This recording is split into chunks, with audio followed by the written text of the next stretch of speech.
l'interaction entre les présupposés philosophiques et l'institution juridique des déclarations des droits de l'homme, c'est-à-dire les rapports entre droit et philosophie, la façon dont droit et philosophie s'instruisent mutuellement. Ensuite, parce qu'il a l'immense mérite de réunir les pièces philosophiques du dossier, le plus souvent éparses, qui donnent aux droits de l'homme tout son sens et les soustrait aux objections qu'on a pu formuler à leur endroit. Enfin, indépendamment de nombreux aspects dont je ne parlerai pas ici, et notamment de critiques tout à fait pertinentes de différentes formes d'idéologie philosophique contre les droits de l'homme, je voudrais mettre l'accent sur une question qui me paraît traverser l'ensemble de l'ouvrage et qui serait celle-ci. À partir de quelle définition de l'homme sommes-nous en droit de formuler l'existence de droits et de devoirs de l'homme? Ce qui frappe en effet pour moi immédiatement dans l'approche de l'auteur, ce qui m'a frappé d'emblée en tout cas, c'est le titre « L'humanité et ses droits », que confirme l'intitulé du chapitre conclusif « Défendre les droits de l'humanité » et qui succède à la 4e partie intitulée « Déclarer les droits de l'homme et du citoyen ». Après la 3e partie dont le titre est « L'humanité entre dans le champ du droit », qui se rapporte à la reconfiguration du problème avec l'existence des crimes justement nommés crimes contre l'humanité. Je veux dire qu'il y a là une insistance sur la notion d'humanité dans tout l'ouvrage, et notamment avec le titre « L'humanité et ses droits », qui, au-delà d'un effet de présentation, est pour moi d'une grande signification. Je veux dire la signification de cette variation minime de la formulation qui est celle du passage de droit de l'homme à droit de l'humanité. À la page 19 est écrit « Interroger l'humanité, c'est nécessairement interroger l'inhumanité dont nous sommes capables ». Formule essentielle, s'il est vrai qu'il s'agit aussi par là même de se protéger de l'inhumanité qui est celle de l'homme. Cette formule me paraît suggérer que l'interrogation sur les droits de l'homme et sur l'homme lui-même doit désormais se faire à partir de l'inhumain, ou tout au moins en l'ayant constamment à l'esprit, selon un jeu de renvoi de l'un à l'autre. Autrement dit, il importe de savoir de quelle façon et dans quelle mesure il importe de partir de l'inhumain pour s'acheminer vers la détermination des droits et des devoirs. Alors comment entendre cette question? Sûrement pas dans le sens où l'on pourrait l'entendre sous un mode premier, à savoir qu'il s'agirait, pour ainsi dire, de répudier le nom de l'homme des droits de l'homme pour le disqualifier ou pour le rénover ou encore pour en ravaler la façade. Certainement pas. Sûrement pas non plus, car l'auteur est spinoziste, pour y voir dans le terme inhumain le terme positif, comme le sont des termes privatifs comme immortel, infini, incorporel, etc. Mais parce qu'il me semble que quelque chose s'est passé dans l'histoire, une nouvelle accentuation plus ajustée du nom de l'homme. Or, si l'on cherche à penser la détermination de l'humanité ou la détermination de l'homme, il importe d'éviter deux impasses. La première porterait sur la notion d'humanité comme vertu. Y a-t-il une vertu particulière qui serait la vertu d'humanité, comme il y a une vertu de tempérance ou de générosité? Et comme l'écrit l'auteur, de même que la vertu dormitive du pavot tient aux propriétés du pavot, y aurait-il de même une vertu d'humanité tenant à la nature même de l'humanité? Évidemment non, l'expression de vertu d'humanité présente le double défaut de ne pas être du même registre que celui des vertus concrètes et déterminées de l'homme et rapporter l'humanité de l'homme à une qualité particulière. La seconde impasse à éviter serait de chercher un trait principal qui définirait l'essence de l'homme, grâce auquel on disposerait d'un critère pour évaluer l'humanité ou l'inhumanité de l'homme, voire les degrés entre l'une et l'autre. Or, ce que montre fort bien l'ouvrage de l'auteur, si on le lit de près, est que tenir à la détermination de l'humain et à sa différence, c'est, comme l'a énoncé entre autres philosophes Sartre, ne pas arrimer la détermination de l'homme partant de l'humain à une propriété définitionnelle, de lui reconnaître une plasticité, comme le fait Rousseau, une quasi-indétermination première qui l'ouvre au possible et en constitue le paradoxe de ce qui lui est essentiel ou propre. Soit dit en passant, le propre est évidemment différent de l'essence. Le propre, il y a le propre de l'homme, le rire est un propre de l'homme, etc. L'homme animal rationnel, comme le prétendait Heidegger pour en déconstruire le titre, non, comme je renvoie à l'article de Jean-Michel Muglioni sur la question, selon une argumentation imparable que Fuchs verse au dossier.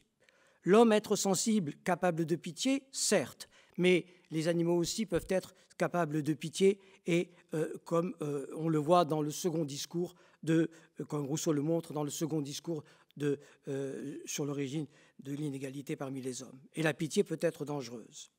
Faut-il dire alors, comme l'a formulé Schiller, que l'homme est animé et partagé est animé d'une raison sensible.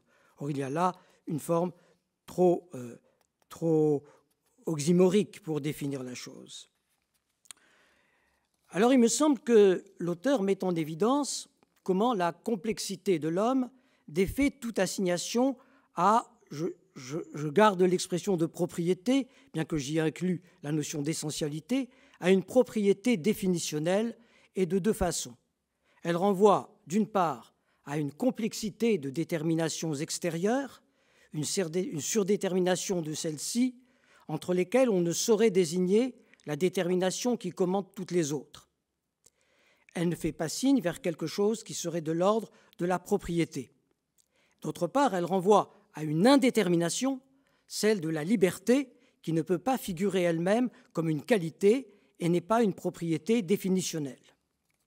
Autrement dit, l'humain sans qualité, au sens où la qualité première avec laquelle viennent se nouer les qualités proprement dites n'en est pas une, c'est bien la condition de la liberté. Essentiel est de remarquer ici qu'il importe, pour penser l'humanité, de se défaire de toute identité identitaire fondée sur la croyance que l'identité serait faite d'une seule détermination, ce qui est, comme l'écrit l'auteur, à soi seul, un déni de la complexité et de la liberté des individus. C'est là un présupposé qui est au principe de tout racisme et aussi de toute délimitation de l'identité définitionnelle de l'homme. Penser l'humain, c'est penser dans les termes d'une identité non identitaire. C'est penser nécessairement la forte parenté qui existe entre l'affirmation du caractère indéterminé de l'identité, du fait de la rencontre de sa complexité avec sa liberté, avec le caractère de son universalité. En somme, il s'agit de penser simultanément complexité, liberté, universalité, selon une même série paradigmatique.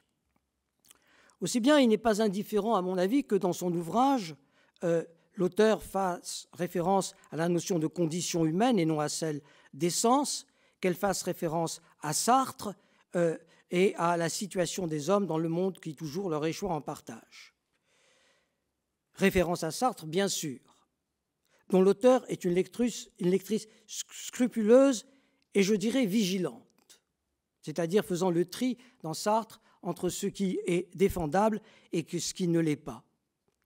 Mais rappelons que La condition humaine est un titre général, un titre d'un roman de Malraux, et puis surtout, me semble-t-il, qu'elle est expressément prononcée par Montaigne. Chaque homme porte la forme entière de l'humaine condition, et c'est 3.2, Montaigne qui insiste sur ce qu'il appelle l'être universel de lui-même et de tout homme, et Montaigne qui, pour la première fois, fait usage du terme d'inhumanité. Montaigne est en effet cité dans l'ouvrage d'Édith. Nous devons la justice aux hommes et la bienveillance et la douceur aux autres créatures qui les peuvent ressentir. Autrement dit, il est important de faire remarquer que dans l'ouvrage d'Édith est souligné que Montaigne articule très clairement le fait que le droit naturel assigne un devoir de respecter les droits de l'homme et une bienveillance à l'égard des animaux, donc une différence de régime. Mais une différence de régime à partir d'une même humanité. Et c'est cela qui, à mon avis, est très significatif, c'est-à-dire cette nécessité de désubstantialiser l'humanité pour la penser en situation, et Montaigne insiste sur le fait qu'il faut penser l'homme dans toutes les situations où il se trouve, et c'est cela à quoi il réfère quand il parle de chaque homme porte en lui, chaque homme porte la forme entière de l'humaine condition. Alors, j'avancerai l'hypothèse qui est la suivante. Si l'on entend bien l'auteur, les droits de l'homme doivent être décentrés des idées de nature au sens d'une essence, ce qui ne porte en rien préjudice à la distinction entre droit naturel et droit positif, mais ce qui fait tomber complètement l'invective et l'injure lancées contre les prétendus droits de l'homisme. Et en effet, la question serait celle-ci. Comment penser un humanisme où l'homme ne se définisse pas par le rang qu'il occupe par rapport à d'autres êtres, mais par une liberté qui s'accomplit dans l'obligation? Et comment penser cette liberté en rapport avec l'universalité? Déjà dans son ouvrage intitulé « Écriture d'Auschwitz », l'auteur avait très clairement défini les termes de la question. Parlant de la Déclaration des droits de l'homme, elle écrivait « L'unicité de l'humanité comme espèce morale peut-elle faire l'objet d'autre chose que d'une profession de foi qui la déclare publiquement ?» Et elle écrit plus loin, « Les penseurs du droit naturel, à l'âge classique, ont conçu ce propre de l'homme sous les espèces de la raison naturelle, c'est-à-dire non révélée, et non nullement réduit la raison à la capacité de raisonner. En d'autres termes, le droit naturel est le droit rationnel. Il norme en droit tout droit positif digne de ce nom. » La déclaration de 1789, en sa double valeur constative et performative, se dispense de fonder les droits de l'homme. Je remarque ce point, c'est une profession de foi rationnelle, autant qu'une affirmation d'évidence qui se passe tout à fait de la nécessité d'un raisonnement dans le sens d'un enchaînement de raisons. La rationalité du nom de l'homme ne tient pas à un enchaînement de raisons ni à l'autosuffisance d'un fondement premier.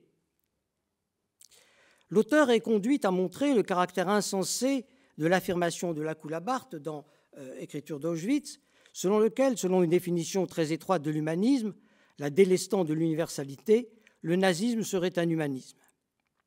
Mais indirectement, l'affirmation de l'universalité rationnelle de l'homme s'oppose également, bien que l'auteur n'en dise mot, à l'humanisme sartrien.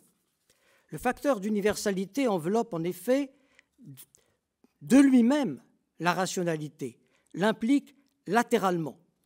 Et en effet, je crois que la notion d'humanitas, qui comporte aussi l'idée d'un sentiment universel de sympathie des hommes entre eux, la notion d'humanitas est à mettre en relation avec la Déclaration des droits de l'homme et du citoyen, pour autant que, comme nous le savons, cette déclaration, tous les hommes naissent et demeurent libres et égaux en droit, au pluriel, cette déclaration n'est pas argumentée ni fondée.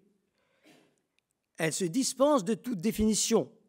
On sait fort bien qu'en 1789, il y eut un débat pour savoir s'il s'agissait d'articuler dans des raisons les raisons pour lesquelles on peut énoncer cette formule « tous les hommes », cette déclaration « tous les hommes naissent libres et égaux naissent et demeurent libres et égaux en droit ». Et que cette proposition, la proposition d'une démonstration comme d'une définition, aura été celle de Sieyès, aura été écartée par Mounier, selon qui les vérités évidentes s'affaiblissent toutes les fois qu'on veut les démontrer. Ce point est important, c'est-à-dire que la liberté de l'homme, la déclaration qui rend public ce qui est de l'ordre d'une constatation non empirique et qui est en même temps une valeur performative, La déclaration considère que les définitions sont sans valeur pour la science et que en même façon, les démonstrations également. L'argumentaire des droits et devoirs dits de l'humanité, évidemment, dans son développement, articule des donc et des pourquoi, etc. Mais l'énoncé lui-même s'autosuffit. Et ce point me paraît très important. Je le rapporte aussi à ce qu'écrit, à mon avis, très justement, Claude Lefort, quand il dit, sur son article sur droits de l'homme et politique, « Un nouveau point d'attache est fixé. L'homme est fixé de surcroît en vertu d'une constitution écrite. Le droit se trouve catégoriquement établi dans la nature de l'homme, une nature présente en chaque individu de façon catégorique. » Alors, cette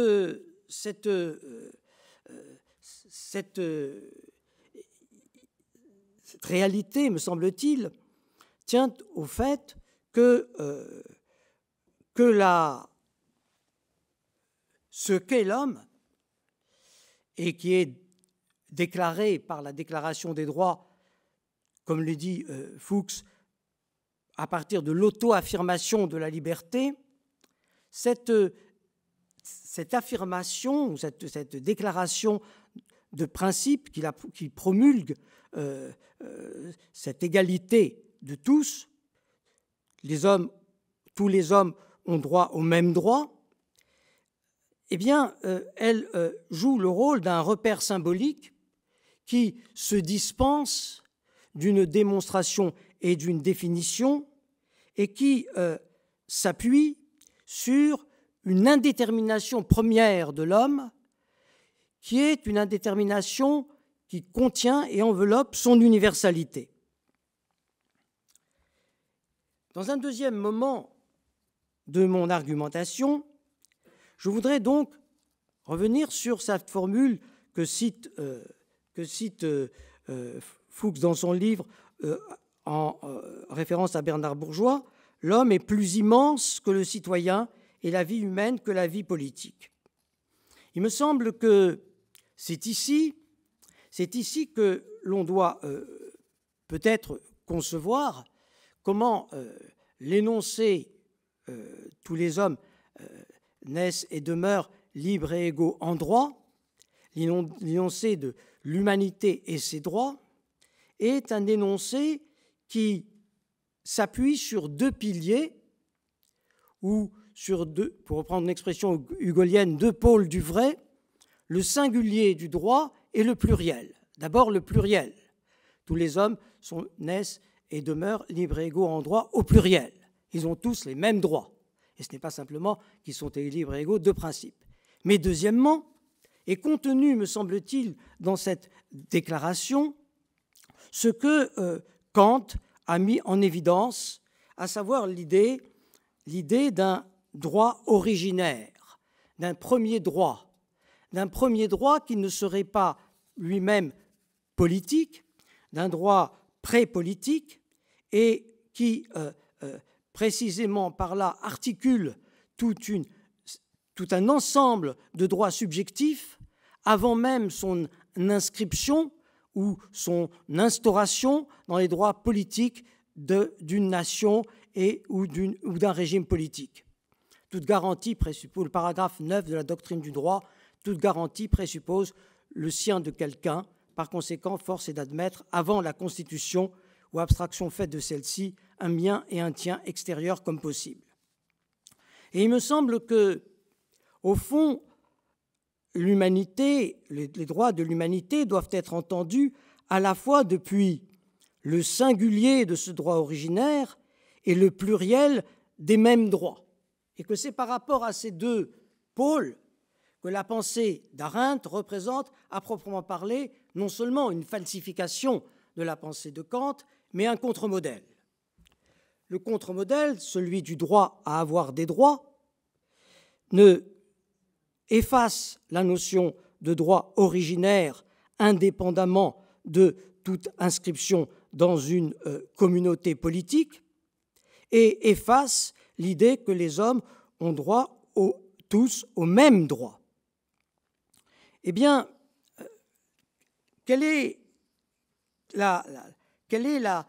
à quoi justement cette idéologie philosophique se livre? Eh bien, je pense qu'elle se livre à une façon de restreindre, d'une part, de restreindre les droits à ceux qui sont, d'une part, de considérer que les hommes ont des droits à géométrie variable selon les sociétés et les communautés politiques où ils s'inscrivent, d'autre part, dans le fait de considérer que ces droits et le droit de l'humanité ne lui appartient qu'en tant qu'il a une action participative par la parole et l'action dans une communauté, indépendamment de sa présence et de son travail. Autrement dit, il est très clair que la restriction de le droit à avoir des droits, non seulement limite et institue une relation de géométrie variable, mais d'autre part supprime le droit, n'accorde pas le droit à l'animal laborant, travaillant, de participer de façon active à la société et de faire partie de l'humanité. Comme le dit à nouveau Claude Lefort, critiquant Hannah Arendt, non seulement l'erreur d'Arendt est de grande importance, car il est nécessaire de scruter la relation entre le champ social et le champ politique, non seulement on se demande ce que peut bien vouloir dire une existence simplement liée à l'action, mais encore tout le défaut d'Arendt est de séparer ce qui ne fait sens que de tenir ensemble, de ne pas respecter la complexité de la condition humaine. Eh bien, je pense que c'est là, dans ce double mouvement, qu'on a une façon de comprendre comment Arendt a réduit les deux piliers du singulier et du pluriel des droits de l'humanité, et d'une humanité dont l'essence n'a pas à être définie par une faculté particulière qui serait la raison, mais qui est rationnelle de par sa formulation, c'est-à-dire d'une humanité qui est à la fois rationnelle et sensible, sans que l'on ait à dire qu'elle soit une raison sensible.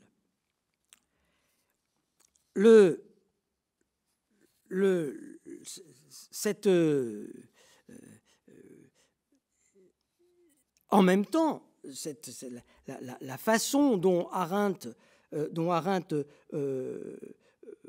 considère que les droits dépendent au fond de l'appartenance à une communauté humaine est tout à fait liée à l'incompréhension de la procédure du sens commun,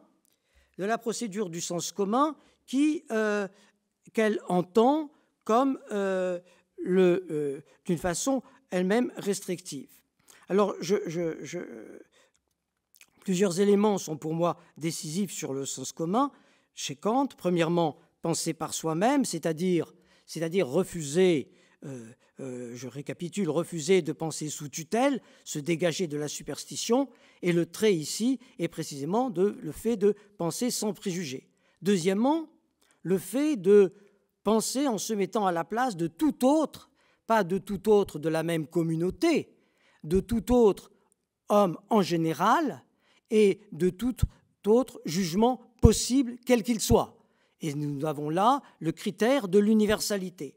Troisièmement, le fait de penser toujours en accord avec soi-même, d'une pensée conséquente.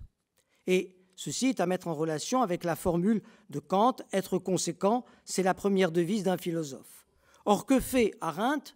Non seulement elle réduit, elle ne relève que la deuxième maxime, alors que les trois maximes forment un corps commun, mais non seulement elle le réduit au jugement réel d'une communauté restreinte, mais encore Elle identifie, parce qu'elle tient un discours sur la première et la troisième maxime dans d'autres textes, notamment dans son livre « L'ouvrage sur Socrate », elle identifie le fait de penser par soi-même et penser en étant en accord avec soi-même à la seule figure de mettre ses actes en cohérence avec son opinion.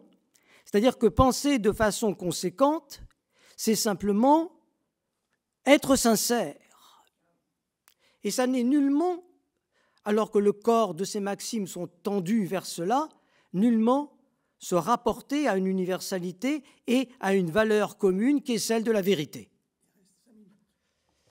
Alors, comme il ne me reste que 5 minutes et que je n'ai dit que la moitié de ce que je voulais dire, alors, je voudrais dire que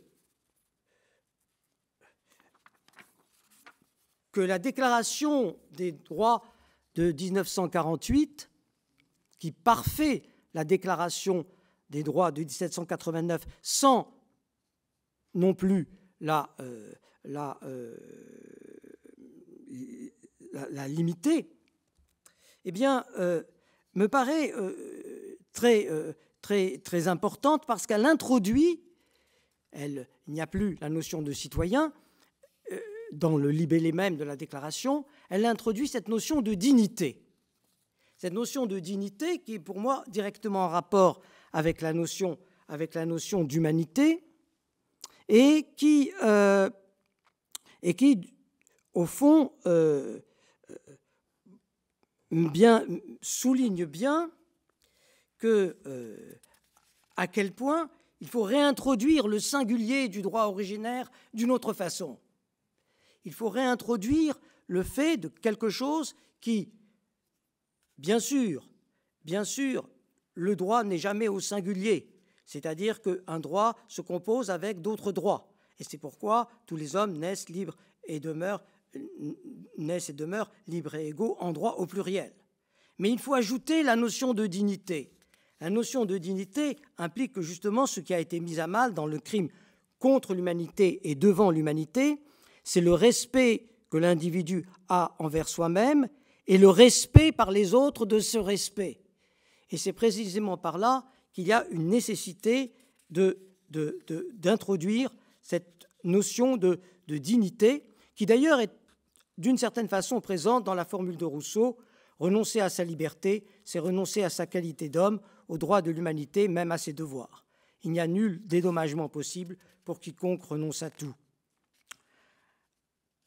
Donc, je voudrais dire donc, dans cet autre moment, que la dignité ne vise pas du tout à sous-évaluer la notion de droit. Elle n'a aucun sens sans les droits, mais elle permet de mettre en évidence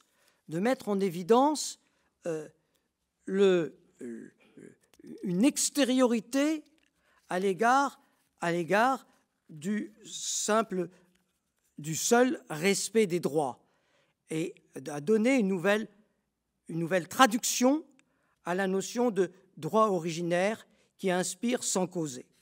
Enfin, je laisse de côté ce que je voulais dire sur Lévi-Strauss. Enfin, il me semble que si nous revenons à la Déclaration des droits de l'homme et du citoyen, qui n'est jamais dans l'ouvrage de Fuchs destitué, loin de là, l'ouvrage de Fuchs permet, me semble-t-il, de comprendre comment il faut entendre la notion de droit de l'homme et du citoyen, je dirais, pour employer une formule d'Arthur Rimbaud, littéralement et dans tous les sens. C'est-à-dire dans le sens où l'homme se réalise dans le citoyen, dans le sens où le citoyen ne fait pas le tout de l'homme, et dans le sens où celui qui n'est pas citoyen a des droits inaliénables inaliénables qu'il faut respecter.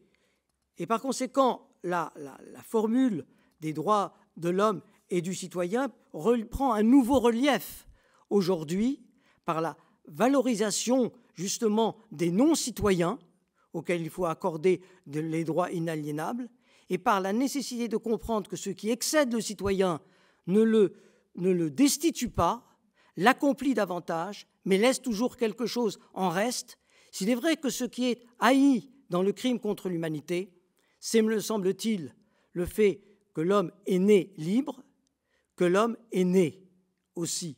C'est-à-dire que ce qui est rejeté, c'est précisément ce qui est visé dans l'extermination, c'est à la fois la contingence de l'humanité et sa liberté. Et donc je terminerai sur cette idée, c'est-à-dire que, en somme, les droits de l'homme et du citoyen sont les droits des vivants parlants qui, dans la complexité de leurs facultés, que sont la raison et la sensibilité, et affrontés à des déterminations extérieures à elles, existent. Et par conséquent, au fond, il y a dans la formule « tous les hommes naissent libres » et aussi « tous les hommes naissent sans destin ». Et c'est bien cela que vise l'exterminateur. C'est la destruction de la liberté de l'homme et de sa contingence qui, évidemment, se réalise dans différentes cultures et selon l'expression de Fuchs, dans différents modes de vie. Excusez-moi d'avoir été un peu long et en même temps un peu trop court.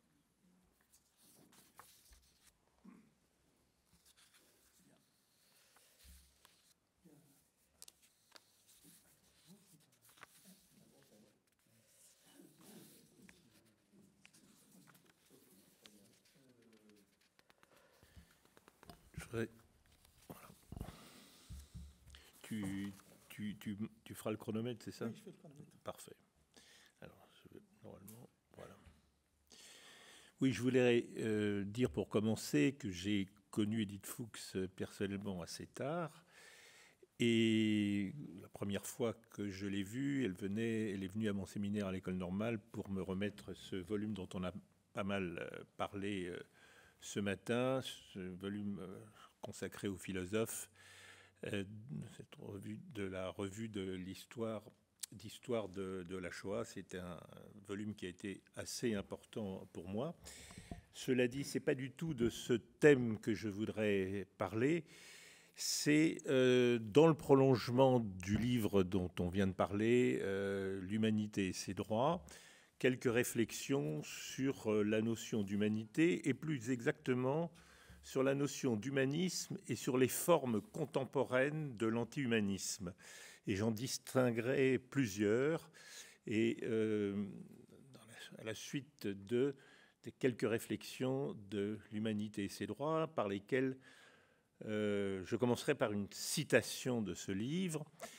La réduction de la condition humaine à celle d'une supposée condition animale que partageraient les amibes et les éléphants, et à l'opposé, écrit-elle, si l'on peut dire, la réduction à la machine apparaissent bien comme autant de dénégations de l'humanité fort douteuses et vaines.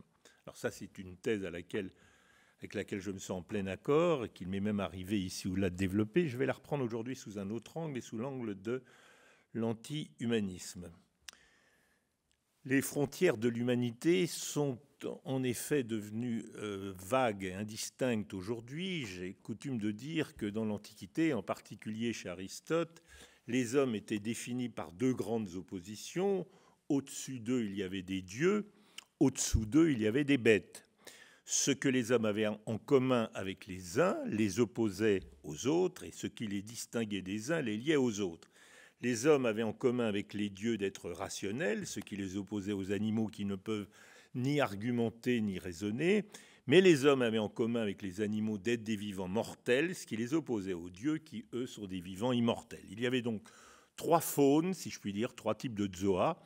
les vivants immortels rationnels, les vivants mortels sans raison, et l'homme entre ces deux autres, irrationnels comme les bêtes, immortels comme les dieux.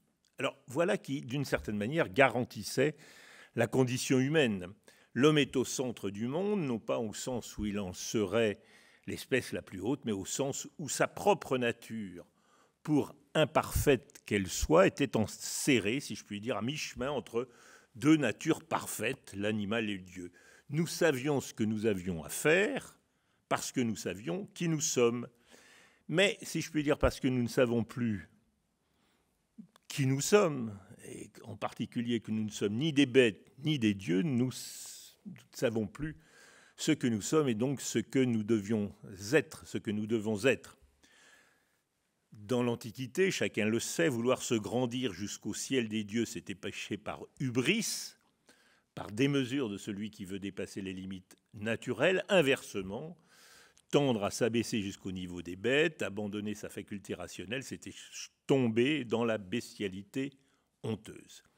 Eh bien, ces deux limites sont franchies, respectivement aujourd'hui, dans deux idéologies. L'idéologie animaliste, l'homme est un animal comme les autres, mais aussi dans l'idéologie opposée, l'idéologie transhumaniste ou post-humaniste, l'homme est une machine qui pourrait donc se rendre immortelle.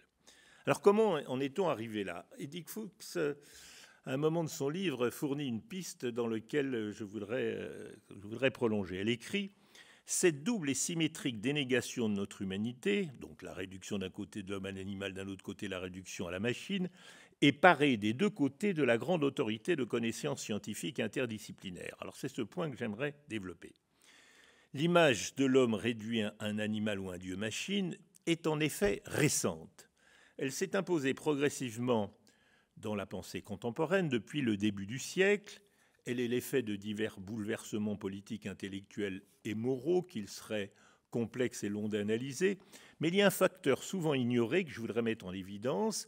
Ces deux images de l'homme sont d'une certaine manière l'effet d'un nouveau paradigme qui s'est imposé dans la connaissance de l'homme, le paradigme cognitiviste. Et je vais l'opposer à un paradigme plus ancien avec lequel d'ailleurs, celui-ci est encore souvent en lutte, le paradigme structuraliste, même si, dans un cas comme dans l'autre, les deux paradigmes et leurs effets débordent très très largement à la fois le cognitivisme et le structuralisme. Alors, je commence par le paradigme structuraliste. Alors, comme chacun sait, dès le XIXe siècle et tout au long du XXe siècle, se sont développées des sciences qui ont pris pour objet l'homme. Elles étudiaient ce qui, en l'homme, est proprement humain, la société, la sociologie, la culture, l'anthropologie culturelle, le devenir humain, l'histoire, les comportements, la psychologie, l'inconscient, la psychanalyse, le langage articulé, la linguistique, etc. Alors ces sciences dites humaines devaient résoudre un paradoxe fondateur. Comment l'homme de sujet de la science peut-il en même temps être son objet? Et la solution de ce paradoxe va donner lieu à différents paradigmes successifs. La première solution qui a culminé au siècle dernier dans le paradigme structuraliste, c'est une solution qui reposait sur deux principes. D'un côté, un principe anti-cartésien et d'un autre côté, un principe antinaturaliste. Contre Descartes, l'homme n'est pas sujet, il n'est pas au centre de lui-même, et contre le naturalisme, l'homme acquiert sa nature propre contre sa nature animale et biologique. Alors, l'anti-cartésianisme, l'idée même de science de l'homme implique que l'homme n'est pas sujet ni dans le sens de sujet connaissant, il ne sait pas ce qu'il est lui-même, ni dans le sens de sujet d'action, il se croit maître, et la science montre qu'il se trompe. Dire que l'homme ne sait pas ce qu'il est, ça ne signifie pas seulement qu'il l'ignore, ce n'est pas simplement une question d'ignorance, il est dans l'illusion sur cet être. Il n'a pas non pas seulement accès à lui-même, mais ce à quoi il accède spontanément est nécessairement trompeur. Et il revient aux différentes sciences, non seulement de combler ces ignorances, comme c'est le rôle de tout savoir, mais de dénoncer les illusions de la conscience. Par exemple, et ce sont des recherches scientifiques passionnantes, l'historiographie des annales doit montrer comment l'homme est en fait devenu ce qu'il croit être de toute éternité. C'est le rôle de l'histoire des émotions, par exemple. La sociologie, depuis Durkheim, montre que l'être véritable de l'homme n'est pas tel qu'il le croit, mais dépend de sa classe sociale, des rapports sociaux, voire de la parenté. La linguistique, depuis Saussure, montre que l'homme n'est pas libre de penser ce qu'il veut, car il ne peut penser que ce qu'il peut dire. La psychanalyse, depuis Freud, montre que sont les désirs inconscients et non conscients qui sont au centre de la vie psychique. D'un autre côté, second principe, l'antinaturalisme. L'homme se définit par opposition au reste de la nature. Ce qui définit proprement l'homme, c'est, pour ainsi dire, seulement ce qui l'oppose à l'animal. L'animal en l'homme ou l'animal hors de l'homme. Alors, c'est deux figures imaginaires qui permettent de dessiner par contraste l'humanité de l'homme. Ainsi, par opposition à la nature animale, qui se caractérise par des lois universelles, la culture se caractérise par des règles infiniment variables selon les groupes humains, de sorte qu'il n'y a aucune règle ni interdit humain universel. Voilà ce que montre l'anthropologie culturelle. L'homme se nourrit de ce qu'il trouve dans la nature, l'homme fait cuire ses aliments et se contraint à des règles et interdits sexuels ou alimentaires. L'animal se reproduit, lui, avec des partenaires sexuels variables, etc. Bon. À l'instinct naturel des animaux s'oppose l'institution sociale, voilà ce qu'étudie la sociologie, science des institutions, selon Durkheim. Par opposition à l'évolution spontanée des espèces naturelles, le devenir proprement humain des sociétés, voilà ce qu'étudie l'histoire, car la nature n'a pas d'histoire et l'homme est historique de part en part, rien en lui n'est naturel, tout est hérité. Par opposition au signal naturel, celui de la communication animale dans lequel tout signal réfère à une situation et une seule, le signe humain est arbitraire, il varie selon les langues, permet une infinité de messages, etc. Par opposition au besoin animal, naturel, biologique, comme la faim, la soif ou le rut, qui s'épuisent dans la possession de leur objet, leur satisfaction, sa satisfaction, le désir proprement humain est indéfini, inassouvi, refoulé, sublimé, revenant sous des formes déplacées, condensées, symboliques. Voilà ce dont s'occupe la psychanalyse, etc. Bon. C'était donc la définition implicite de l'homme dans les sciences humaines et sociales et qui a triomphé à partir d'un certain moment dans le paradigme structuraliste. L'homme est cet être qui n'a pas conscience de ce qu'il est ni ne peut maîtriser ce qu'il fait et dont la nature propre consiste à s'opposer à la nature hors de lui ou en lui. Alors tout ça fut évidemment extrêmement fécond sur le plan scientifique, à condition de ne pas prendre les deux principes constitutifs des sciences humaines, autrement dit les conditions de constitution d'un objet de connaissance, pour une définition réelle de l'homme dans sa dimension pratique, juridique, morale et politique. Car c'est sur cet homme ainsi conçu que repose la première figure de l'anti-humanisme, celle de la fin du XXe siècle, celui auquel s'en prend Edith Fuchs, celui qui est explicite chez Foucault, Althusser, implicite chez Derrida, chez Lacoue-Labarthe, etc. Car si, comme ces philosophes, on pose que cet être, qui est l'objet scientifique de la psychanalyse, de l'anthropologie, de la sociologie, de la linguistique, se trouve au fondement de notre vie politique, sociale et morale, alors des catastrophes s'ensuivent. Et c'est une première figure de l'anti-humanisme. Si l'être humain n'est rien d'autre qu'un sujet assujetti ou une conscience abusée, alors évidemment, tous les fondements du droit, de la morale, de la politique s'effondrent. La démocratie n'a plus de sens puisqu'elle repose sur la valeur de la confrontation publique des opinions individuelles. Quel sens peut avoir la démocratie si toutes les opinions sont mystifiées, si ce que chacun pense ou croit, il ne le pense et ne le croit pas vraiment? Quel sens y a-t-il à l'idée de liberté et d'égalité des citoyens? Quel sens peuvent avoir les notions de personne et de sujet de droit? Tout l'édifice du droit rationnel est menacé parce qu'il repose sur des notions comme celle de responsabilité individuelle, où chacun peut être tenu pour responsable de ce qu'il a voulu délibérément et de ce qu'il a fait en conscience. Alors évidemment, je ne prétends pas rendre les sciences humaines responsables des critiques, des attaques, des condamnations qui ont pesé tout au long du XXe siècle, en particulier dans sa deuxième moitié, sur les fondements de la démocratie et de la responsabilité pénale. Pourtant, il est clair, inversement, que les grandes critiques de la démocratie et des droits humains reposaient en grande partie sur la réification de l'objet des sciences humaines en sujet réel. L'idée que toute conscience est nécessairement abusée a été une des sources des grandes critiques de l'humanisme du XXe siècle, notamment chez les philosophes français. Foucault, Derrida, Althusser, etc.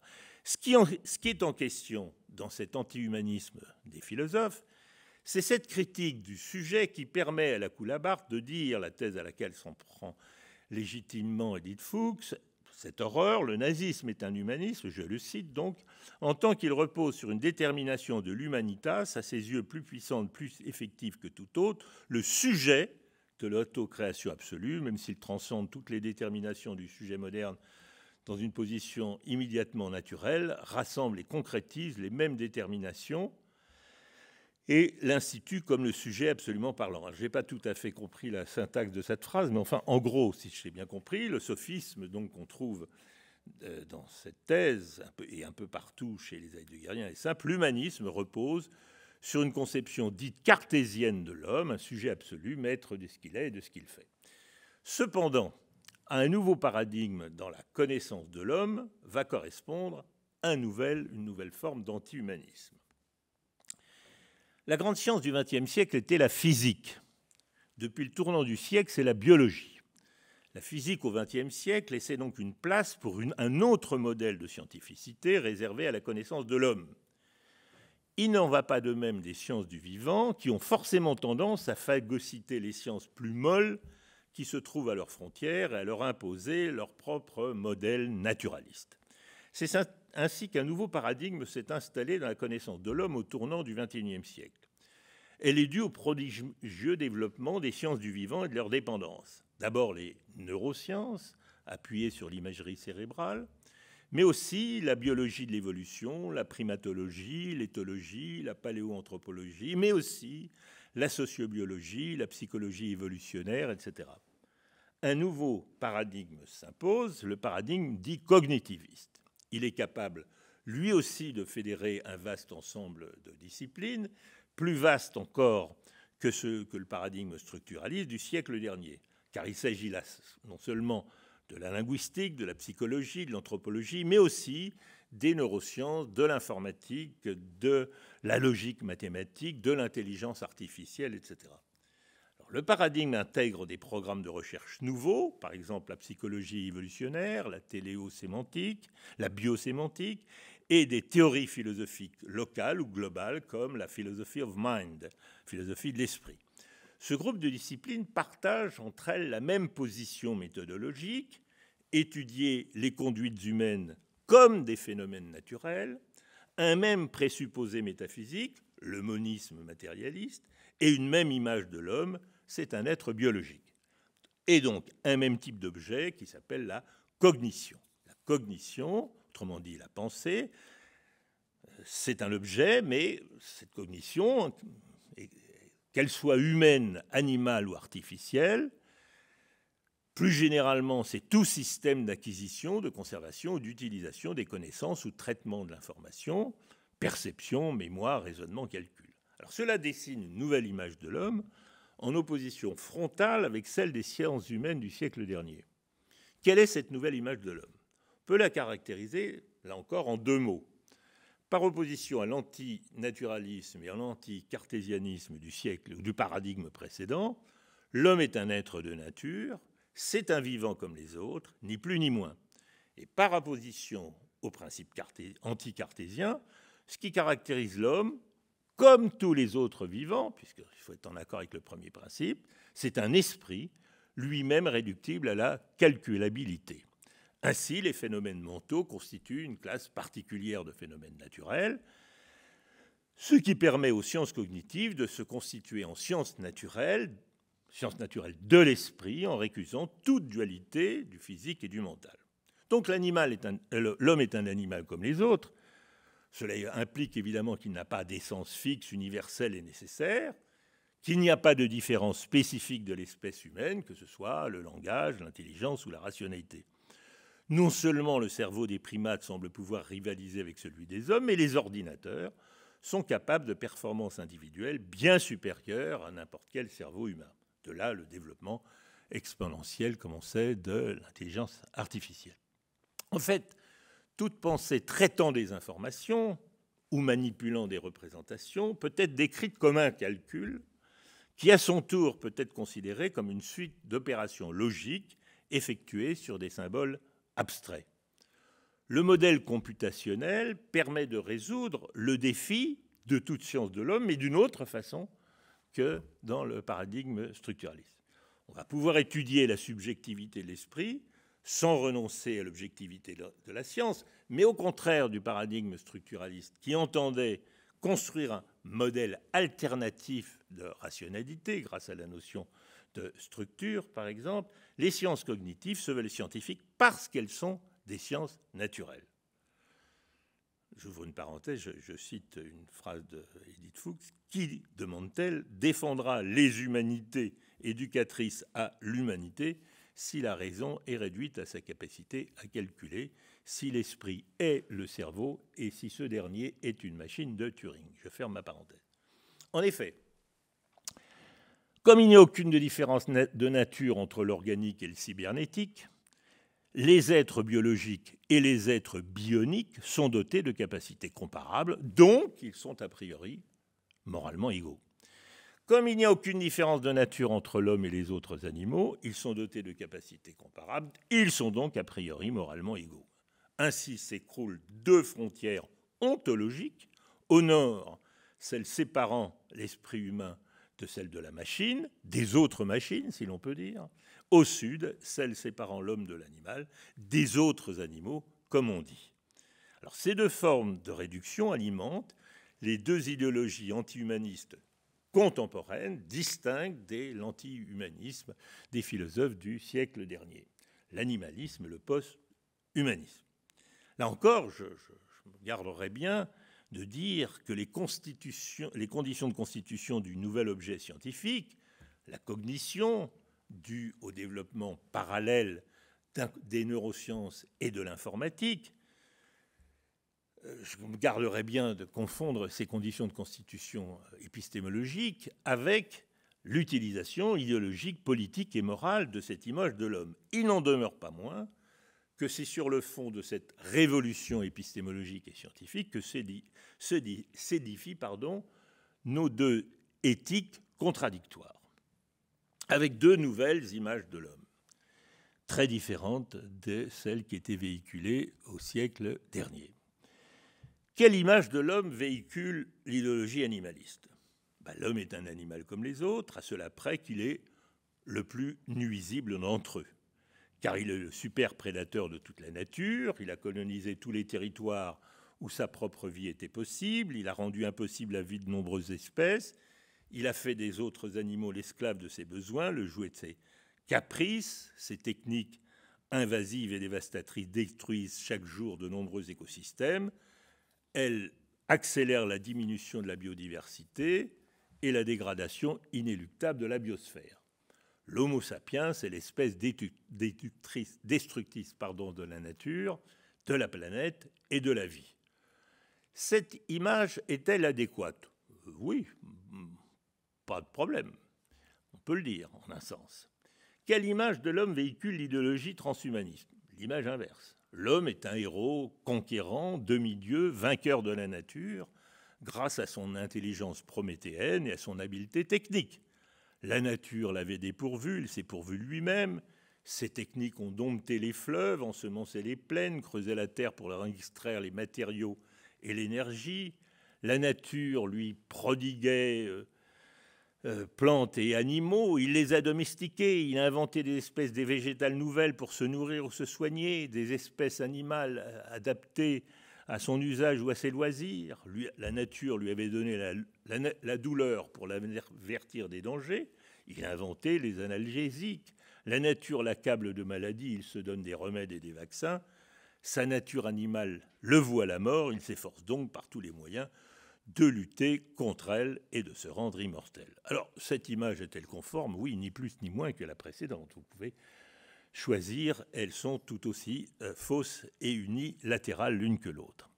Cela dit, ces deux images de l'homme soutiennent en même temps deux révolutions idéologiques, morales et politiques importantes, qui sont, je veux dire, les deux formes opposées de l'anti-humanisme contemporain. La révolution antispéciste d'un côté. Alors, il ne s'agit pas du tout de protection animale, ni de défense du bien-être animal, ce qu'on appelle le welfarisme. Il s'agit d'une idéologie révolutionnaire. Et vous savez comment on reconnaît une idéologie révolutionnaire? C'est l'utilisation d'un syntagme qui est « depuis toujours ». Depuis toujours, l'homme, blablabla, désormais, etc. Alors, depuis toujours, l'homme a été un animal et il s'est cru supérieur aux autres au point de les exploiter à mort. Depuis toujours, au moins depuis le néolithique, la domestication est le péché originel de l'humanité. Mais puisqu'il n'y a pas de différence de nature entre l'homme et les autres animaux, il faut, je l'ai dit, cesser de faire une différence morale entre eux et de privilégier par égoïsme notre espèce au détriment des autres. Toutes se valent moralement. Nous ne mangerons donc plus de viande, ni de poisson, ni de crustacés. Mais nous n'aurons pas non plus de terre promise, cette terre où coule le lait et le miel, puisque, comme dit la Bible, puisque le lait et le miel viennent l'un et l'autre de l'exploitation des animaux. Nous adopterons donc la vie végane, la seule qui ne doit rien à l'exploitation de nos frères vivants. Il en va de même symétriquement de l'éthique post-humaniste. Elle est aussi une idéologie révolutionnaire. On la reconnaît au syntagme « depuis toujours ». Depuis toujours, l'homme a été dépendant des limitations de sa condition animale. Depuis toujours, on l'a considéré limité par sa condition d'être de nature. Mais désormais, on dispose enfin des moyens techniques de s'affranchir de la nature animale. Il faut donc le libérer. Depuis toujours, l'homme a été un animal. Il peut devenir comme un dieu sur Terre grâce aux nanosciences et à l'informatique. Il sera en effet devenu possible de se débarrasser de l'animalité de l'homme. Naissance, maladie, infirmité, douleur, vieillissement, mort, tout cela, on peut s'en débarrasser. Et si on le peut, on le doit. La courte durée de vie, les maladies, les dégénérescences tissulaires organiques, le petit nombre d'essences, la capacité bornée de la mémoire et de l'intelligence, tout ça est amené à être dépassé par la révolution post-humaniste. L'expression mort naturelle n'aura plus, je cite, n'aura bientôt plus aucun sens. Alors, est-il possible, sur la base de ces deux idéologies opposées ou des deux révolutions anti-humanistes, reconstruire quelque chose qui serait au moins un humanisme provisoire, mais qui ferait fondre sur cette pensée, ces deux pensées contemporaines? Si la morale antispéciste remporte de vrais succès dans la jeunesse des sociétés occidentales, c'est qu'elle s'appuie sur des faits indéniables. Depuis le XIXe siècle, le progrès technique et ses effets industriels ont contribué à détériorer considérablement l'état de l'environnement naturel, allant jusqu'à menacer à court terme les conditions de vie sur Terre. En outre, le productivisme contemporain a entraîné une dégradation considérable des conditions d'élevage d'animaux destinés à la consommation humaine, notamment porcs, veaux et poulets. C'est pourquoi, comme l'écrit Edith Fuchs, page 54, envers les animaux envers lesquels nous avons entretenu de multiples rapports depuis la domestication de la révolution néolithique, nous avons un devoir de bienveillance. Mais elle ajoute, c'est seulement envers les hommes que des relations de justice peuvent et doivent être instaurées. On ne saurait témoigner ni bienveillance ni esprit de justice aux crocodiles ou aux lions. Comment donc comprendre l'injonction faite aux bergers d'avoir à apprendre à vivre avec les loups? Chacun de nous vit avec ses semblables et non avec la vipère ou le temps qui viennent de nous piquer. Je le dirais ainsi. Nous ne formons pas une unique communauté morale avec l'ensemble des vivants de la planète, la communauté biosphérique, puisque chaque espèce lutte en permanence pour sa survie au détriment des autres espèces. Cependant, notre dette est globale, et elle est énorme, car l'ensemble des espèces vivantes constitue la biosphère. Nos devoirs sont donc écologiques, défendre les espèces menacées, lutter contre les espèces nuisibles, le tout dans le respect des équilibres, afin que soit garantie toute vie sur Terre à long terme, et notamment celle de l'espèce humaine dans les meilleures conditions. Autrement dit, en mettant l'idéologie animaliste au pluriel, en la considérant globalement, on peut la remettre sur ses pieds et en faire une éthique humaniste. Nous avons des devoirs de défense et de préservation des espèces vivantes, dans la mesure où elles sont nécessaires à la préservation de la vie humaine à long terme sur cette planète. Il en va de même, mutatis mutandis, de l'éthique post-humaniste. Elle s'appuie elle aussi sur deux faits incontestables. Depuis le XIXe siècle, Le progrès scientifique et technique, notamment biomédical, a contribué à allonger l'existence et à améliorer les conditions de la vie humaine. Lutter pour l'amélioration et l'allongement de la vie humaine a toujours fait partie du programme des Lumières, et donc du programme humaniste. En outre, qui ne souhaite pas vivre plus longtemps en meilleure santé avec un intellectuel amélioré et des émotions enrichies. Mais le problème, c'est que l'utopie transhumaniste du toujours plus est individualiste. Cependant, là encore, il est possible de transformer ce rêve irrationnel et contradictoire en désir rationnel et raisonnable. Quelque chose de ce rêve post-humaniste peut être gardé comme du rêve antispéciste, à condition, là encore, de mettre à la troisième personne du pluriel l'éthique à la première personne, l'éthique individualiste de l'utopie post-humaniste. Cette éthique devient juste si elle est destinée à l'humanité et non à tel ou tel individu particulier. Oui, peut-on dire, la variole a été vaincue, le sida, la tuberculose, le paludisme, la méningite et même le coronavirus peuvent être éradiqués, et partout dans le monde, les aveugles pourront voir et les paralysés marcher. Pouvons-nous, devons-nous viser l'immortalité, comme le font les post-humanistes? Bien sûr, mais non celle des animaux humains, car nous sommes aussi des animaux, mais celle de l'humanité comme telle. Nous devons vouloir que l'humanité ne meure pas, s'il est vrai, comme la définissait Kant, l'humanité est, je cite, la totalité d'une lignée de générations s'étendant à l'infini dans l'indéterminable. Ainsi, ce désir d'immortalité, inscrit en nous en première personne comme une illusion trompeuse, devient en troisième personne réalisable. Il peut même devenir une raison de vivre, puisqu'il est l'accomplissement du désir infini de désirer. C'est là une façon de réaliser notre vertu d'humanité.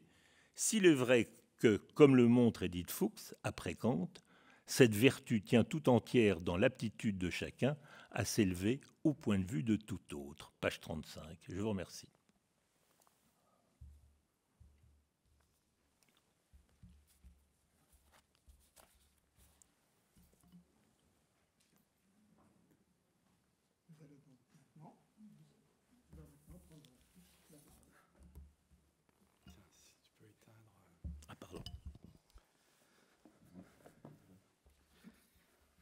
Après ces deux brillants exposés, je vais tenter de compléter le triptyque de cette partie de la séance. Et tout d'abord, je voulais justifier, expliquer le changement à la fois du plan qui est dû au fait que Sidonie Kellerer n'a pas pu venir, elle en est désolée, et elle a, comme une sorte de contrepartie morale, elle vient de dédier à Edith Fuchs, à la mémoire d'Edith Fuchs, un article critique très important qu'elle publie dans la Deutsche Zeitschrift für Philosophie sur l'historien Reinhard Koselleck, dont on fête en Allemagne le centenaire.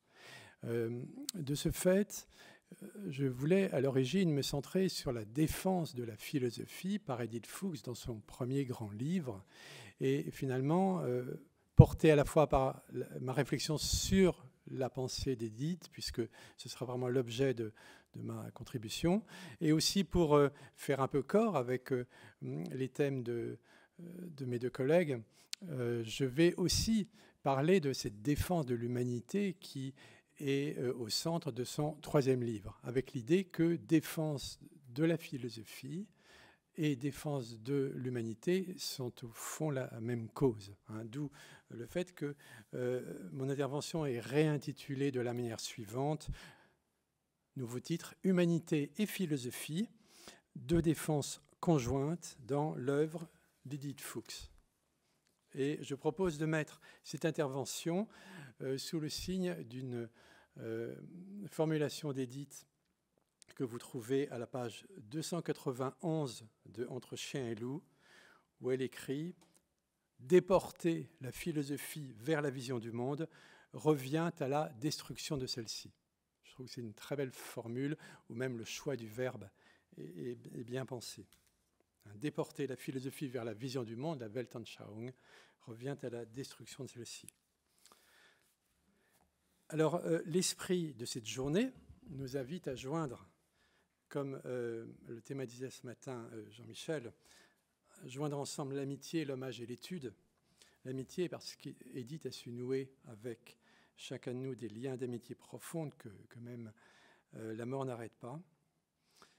L'hommage parce que ses qualités humaines, sa pensée et son œuvre apparaissent à chaque fois grandies lorsque nous nous replongeons dans la lecture de ses livres. Et l'étude parce qu'il s'agit d'une œuvre de philosophe et de chercheuse éprise non seulement de sincérité mais de vérité, œuvre qui donne à réfléchir, à poursuivre l'analyse dans les directions ouvertes par ses ouvrages. On l'a vu, il s'agit d'une œuvre conçue dans des conditions tout à fait singulières, puisque Édith Fuchs a entrepris d'écrire et de publier ses livres de philosophie une fois achevé sa carrière de professeur de philosophie en lycée, classe préparatoire et à l'IEP.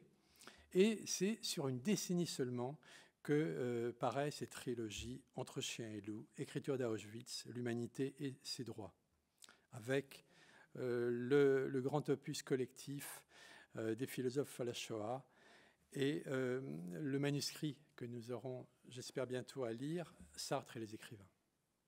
Étant donné la densité et l'ampleur de ces publications dans une si courte et si récente période, il apparaît trop tôt pour proposer une synthèse de la pensée philosophique d'Édith Fuchs. Je me limite donc à esquisser quelques réflexions autour de son ouvrage sans doute majeur, qui est aussi le premier, Entre chien et loup, mais aussi, comme je viens de le dire, des développements que cet ouvrage a rendu possible avec l'humanité et ses droits. Je parlerai peu de ce second livre, Écriture d'Auschwitz, que je pense aussi important, mais l'ayant préfacé, j'en ai déjà dit quelques mots. Tout d'abord, quelques remarques sur les rapports entre philosophie et national-socialisme. Objet en Allemagne aujourd'hui de nouvelles études avec les travaux de Werner Konitzer, David Palm et d'autres encore. Depuis peu, vraiment, des philosophes prennent à bras-le-corps cette question, surtout en Allemagne. Édith Fuchs aborde dans son premier livre un problème que peu de philosophes à ce jour ont entrepris d'affronter, celui des relations entre la philosophie allemande et la vision du monde national-socialiste. L'attitude intellectuelle qui longtemps a prévalu consistait à considérer qu'il fallait entièrement séparer l'idéologie nazie et la philosophie pure. Je me souviens notamment dans un colloque à l'Université de Lyon au début des années 2000, Pierre Aubinck affirmait, sans pratiquement rencontrer de contradicteurs, que Pierre Bourdieu s'était trompé, que l'ontologie, comme les mathématiques, était une science pure et qu'on ne saurait parler d'ontologie politique chez Martin Heidegger. Et j'avais aussi, peu d'années après, quand mon livre sur Heidegger, l'introduction du nazisme dans la philosophie est paru, je le présentais dans une journée dans la ville natale de Descartes, et mon collègue Miklos Vethe, professeur de philosophie de la religion à Poitiers, avec beaucoup de dédain, avait refusé toute discussion en disant « Pour ma part, je ne m'occupe que de philosophie et non d'idéologie ». Donc c'était vraiment une attitude assez communément partagée. Et réfléchir sur la constitution de la Weltanschauung national-socialiste, réfléchir sur la porosité du champ philosophique à l'égard des productions de ce qu'on nommait depuis Armin Mohler la révolution conservatrice et de celle des auteurs nazis apparaissait pour la plupart comme une tâche non philosophique relevant au mieux de l'histoire des idées politiques. Et Édith est vraiment celle qui a eu le courage non seulement de relire le pire des textes de Heidegger ou de Schmitt, mais d'aller jusqu'à scruter Mein Kampf, ce qui suppose une sorte d'héroïsme de la pensée. Et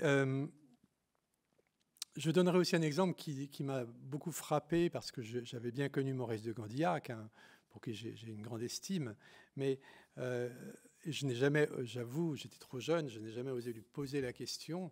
Mais je suis frappé du fait qu'il n'y a à ce jour aucune analyse en France, aucun commentaire, aucune analyse critique du fait que ce philosophe éminent, qui pendant des décennies a régenté les études germaniques en France et qui a dirigé la thèse de plusieurs de nos philosophes postmodernes, qui a aussi accompagné les grands colloques de Cerisy, notamment celui où Heidegger a été reçu avec hommage en 1955 à Cerisy.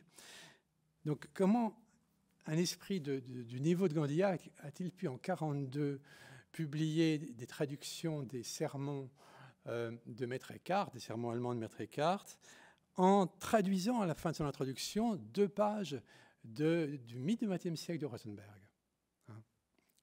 Pour qui, je pense que vous le savez, Eckhart était le grand génie du Nord, comme Kant d'ailleurs. Donc, comment prendre comme une caution sérieuse l'auteur de ces vaticinations mythologiques et raciales, Rosenberg, quand on a l'esprit de la valeur de Gandillac, Donc vous voyez, je pense que on suivrait ici la leçon de Jankélévitch. En 1965, on ne savait pas beaucoup de choses, il fallait attendre le travail des historiens. En 2023, je pense qu'on a encore beaucoup de questions que nous, en tant que philosophes, nous avons à nous poser, non seulement pour l'Allemagne, mais aussi pour la France. Alors, à ce propos, il me semble qu'un paragraphe... Oui. J'en viens à un deuxième moment donc, de mon propos, qui suit le premier, sur ce que je nommerais, en reprenant les termes d'Edith Fuchs, une destruction par palier de la langue et de la pensée, puisque Edith, et partant de Hegel et de Nietzsche, va jusqu'à Rosenberg et finalement Hitler. Les recherches d'Edith Fuchs ont mis à jour la succession de dégradations dans le langage et la pensée allemande, qui débute avec ce qu'elle nomme l'esthétisation nietzschéenne de la philosophie, qui se poursuivent avec ce qu'elle a entrepris de nommer l'idéologie philosophique de Spengler, c'est le concept central de son livre, l'idéologie philosophique, un oxymore, mais qui a le mérite de poser le problème, et qui se radicalise avec les écrits de propagande nazie, dont exemplairement le mythe du XXe siècle d'Alfred Rosenberg, avant de se diffuser, selon son expression d'Edith, dans le haut-parleur, avec les discours écrits de Hitler, Goebbels, etc. Ces degrés successifs de destruction de la philosophie et de la pensée sont, on le voit, précisément différenciés et articulés entre eux. On ne saurait mettre Spengler sur le même plan que Nietzsche, ni Rosenberg au même niveau que Spengler. Comme le dit Edith Fuchs, il est possible et nécessaire de faire des distinctions dans le marécage, si l'on veut comprendre comment le discours hitlérien a pu devenir acceptable pour une majorité d'esprits, y compris des philosophes éminents en Allemagne et en France.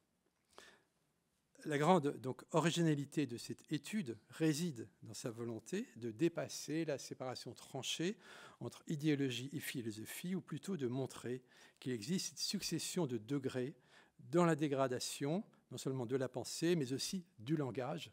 Son étude est toujours philologique aussi. Destruction qui caractérise cette zone intermédiaire entre philosophie et propagande.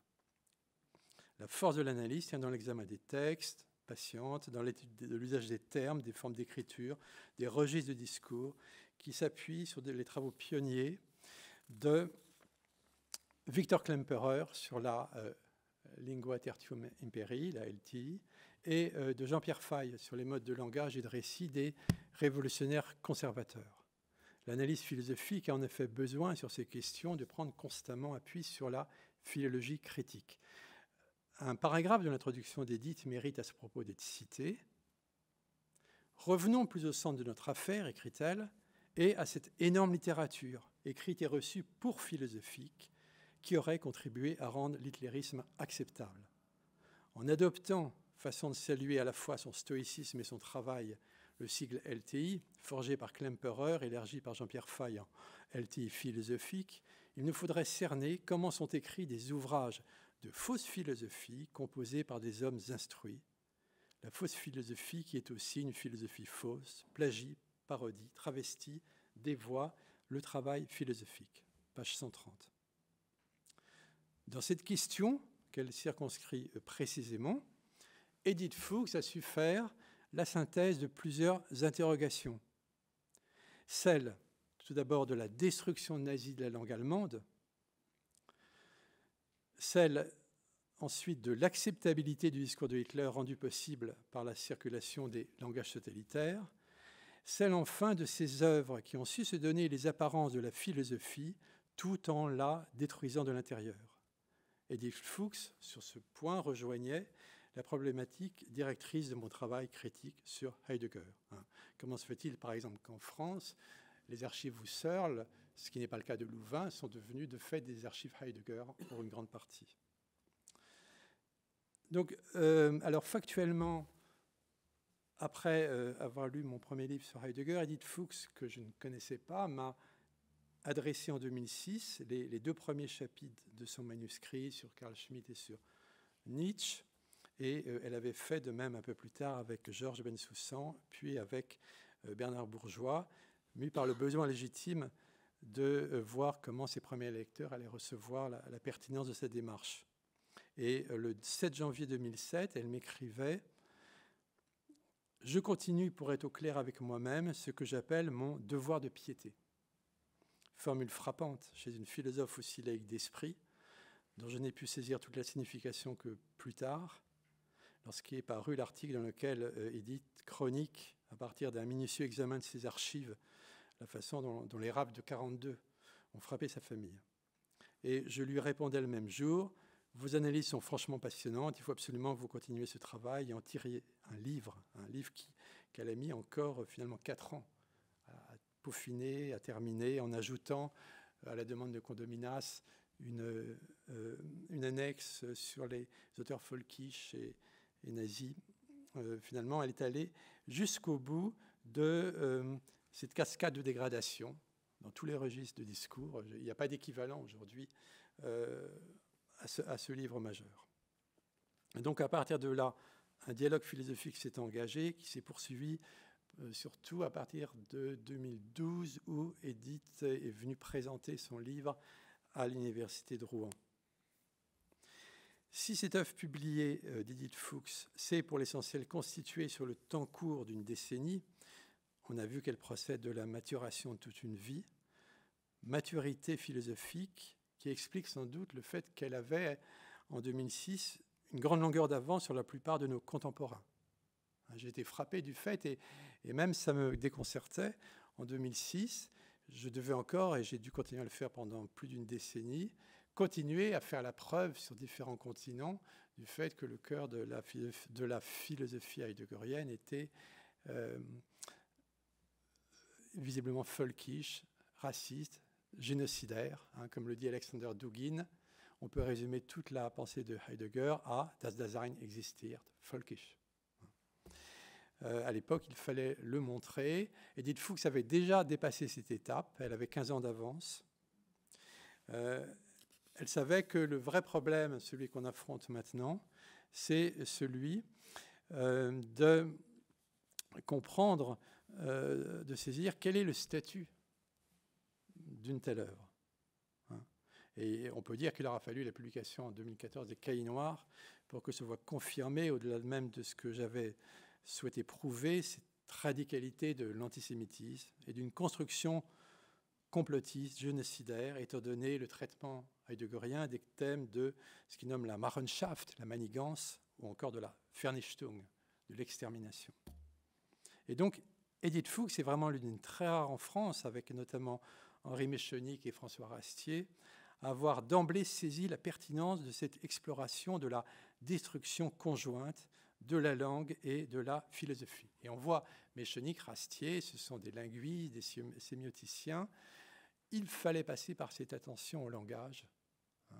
Au fond, une exigence. On parlait ce matin de l'importance des historiens et aussi l'importance de la philologie pour voir comment la langue se dégrade et comment on utilise, Heidegger utilise des grands termes de la philosophie, Wahrheit, Freiheit, etc. Mais quel sens leur donne-t-il ?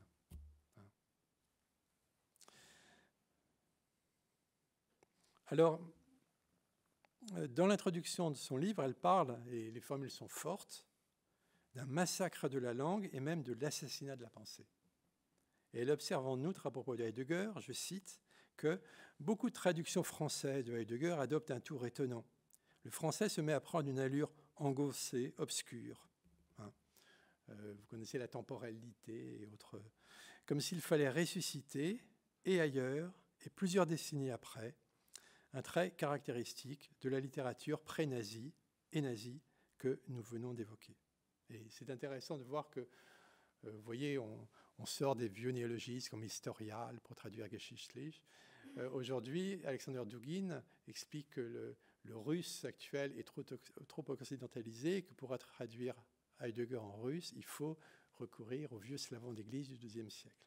Donc il y a un archaïsme qui est en même temps une idéologisation identitaire de la langue et qui a des effets tout à fait destructeurs et souvent grotesques, mais un grotesque grinçant. Et c'est seulement en 2019, plus de 15 ans après la publication de mon bouquin, qu'il y a vraiment eu, aux États-Unis, un débat sur peut-on ou non encore parler de philosophie chez Heidegger, dans un livre qui s'appelle Confronting Heidegger, avec quelques Heideggeriens qui ont accepté le dialogue, et d'autre part, Sidonie Kellerer et moi-même. Vous voyez, il a fallu au moins 15 ans pour rattraper une problématique que d'emblée Edith a identifiée et traitée dans son grand livre. C'est ça que je voulais montrer. C'est vraiment près d'une décennie plus tôt qu'elle s'est risquée à distinguer ce qu'elle nommait la philosophie et son simulacre dans la lignée de Platon, distinguant chien et loup. Elle souligne la relation entre liberté et vérité, constitutive de la recherche philosophique, dans une phrase qui me semble vraiment synthétiser sa pensée, page 276 de Entre chien et loup, je la lis. Là où philosopher doit être caractérisé comme une libre recherche qui ne sait pas d'avance où elle va et, pour cette raison même, trouve des vérités neuves, la fausse philosophie ne cherche jamais, parce qu'elle sait toujours où elle veut en venir, à des adhésions et convictions politiques circonstanciellement déterminées. Donc en une phrase, tout est dit. Il ne serait de question de résumer les longues analyses des écrits de Nietzsche et tout à fait différenciés. Ils ne sont pas sur le même niveau, encore une fois, bien sûr, de Nietzsche, un philosophe, mais un philosophe qui esthétise la politique, Spengler, Rosenberg, que propose Entre chien et loup.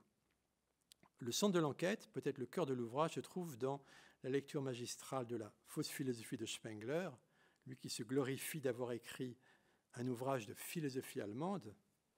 Et c'est là que Edith forge son concept d'idéologie philosophique, à l'exemple de celui d'idéologie scientifique forgé par Georges Canguilhem, pour indiquer la position du problème face à de telles œuvres.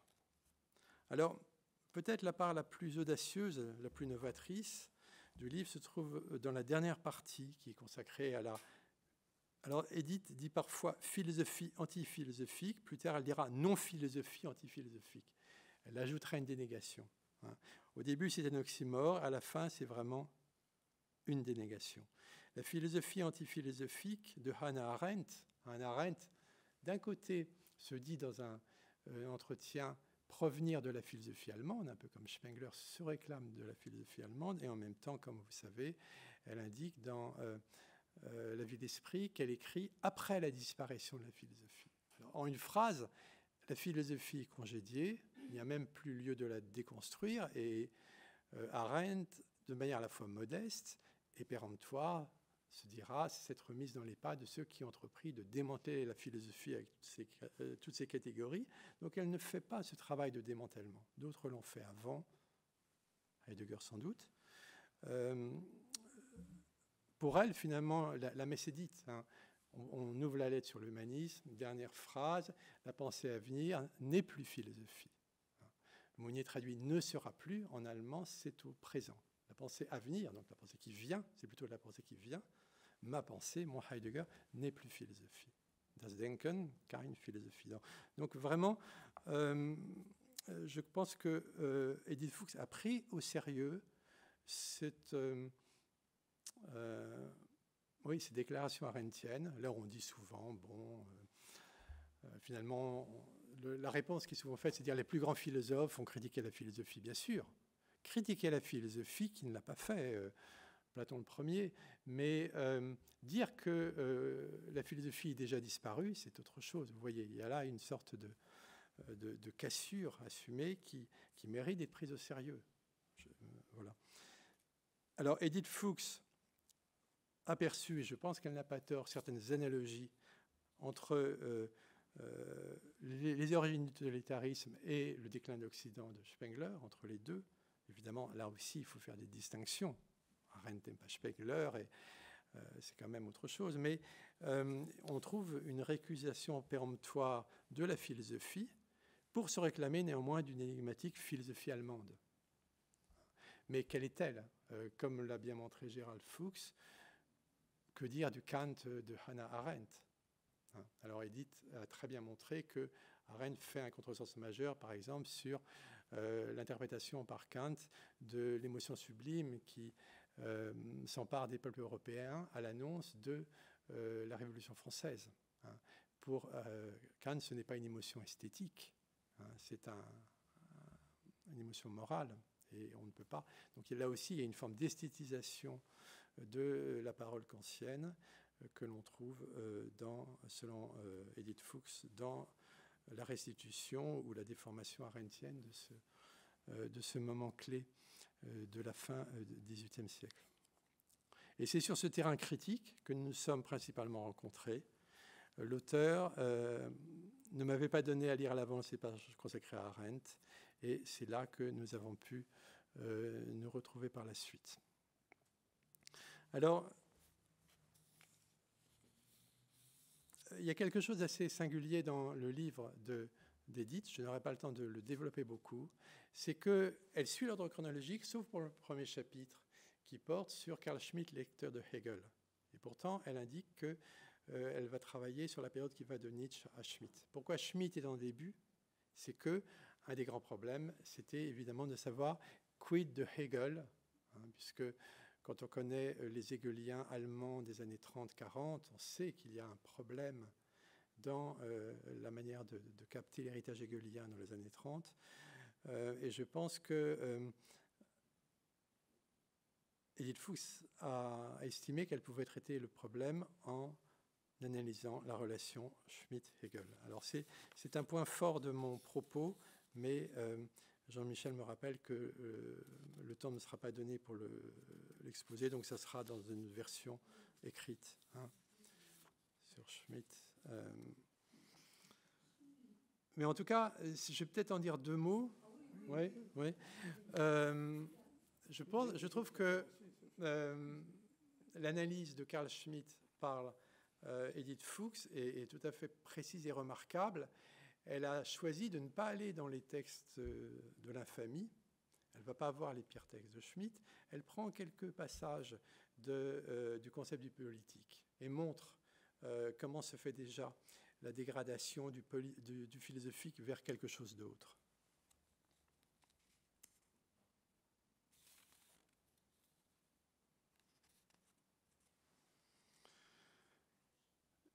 J'évoquerai deux points. Tout d'abord, à propos du sophisme schmittien visant à récuser toute référence à la notion d'humanité en politique, Edith Fuchs décèle un double glissement rhétorique de la qualité d'humain au genre humain, l'humanité prise dans un sens extensif, puis au droit international. Ce glissement du qualitatif au quantitatif permet à Schmitt d'affirmer que l'humanité n'est pas un concept politique, car nulle communauté politique ne correspond à l'ensemble des hommes. Il utilise la polysémie du terme humanité pour, je cite Edith, passer d'un registre à l'autre en mettant par exemple dans le même sac le masque humanitaire des croisades impérialistes et l'humanité à laquelle on appelle le droit naturel classique, avec en vue, lorsqu'il reprend le même argument après 1945, de récuser la notion de crime contre l'humanité élaborée à Nuremberg. Donc, première critique du sophisme schmittien. Deuxième critique par Edith Fuchs. En ce qui concerne la distinction ami-ennemi qui détermine selon Schmitt le politique, Edith y voit très justement, et les mots sont bien choisis, un masque, un camouflage. Loin d'être une distinction conceptuelle formalisable comme les celles du vrai et du faux dans l'ordre de la connaissance, la désignation schmittienne de l'ennemi repose sur une décision propre à ce que celui-ci nomme une communauté existentielle d'intérêt et d'action. Il s'agit de préserver le mode d'être homogène, gleichartig, de la communauté politique, du folk ainsi essentialisé. On peut, selon Fuchs, parler, je cite, d'écriture cryptée. Schmitt fascine par ce qu'il tait. S'il n'utilise pas ici le terme völkisch ni celui de race, il renvoie bel et bien à la substantialisation de la communauté d'un peuple racial, lorsque, par l'inversion de la structure du mot composé que permet la langue allemande, il passe de l'homogénéité, Gleichartigkeit du peuple, à l'identité raciale, Artgleichheit, de la communauté. Et dans son essai de 1933, État, mouvement, peuple, Schmitt présente explicitement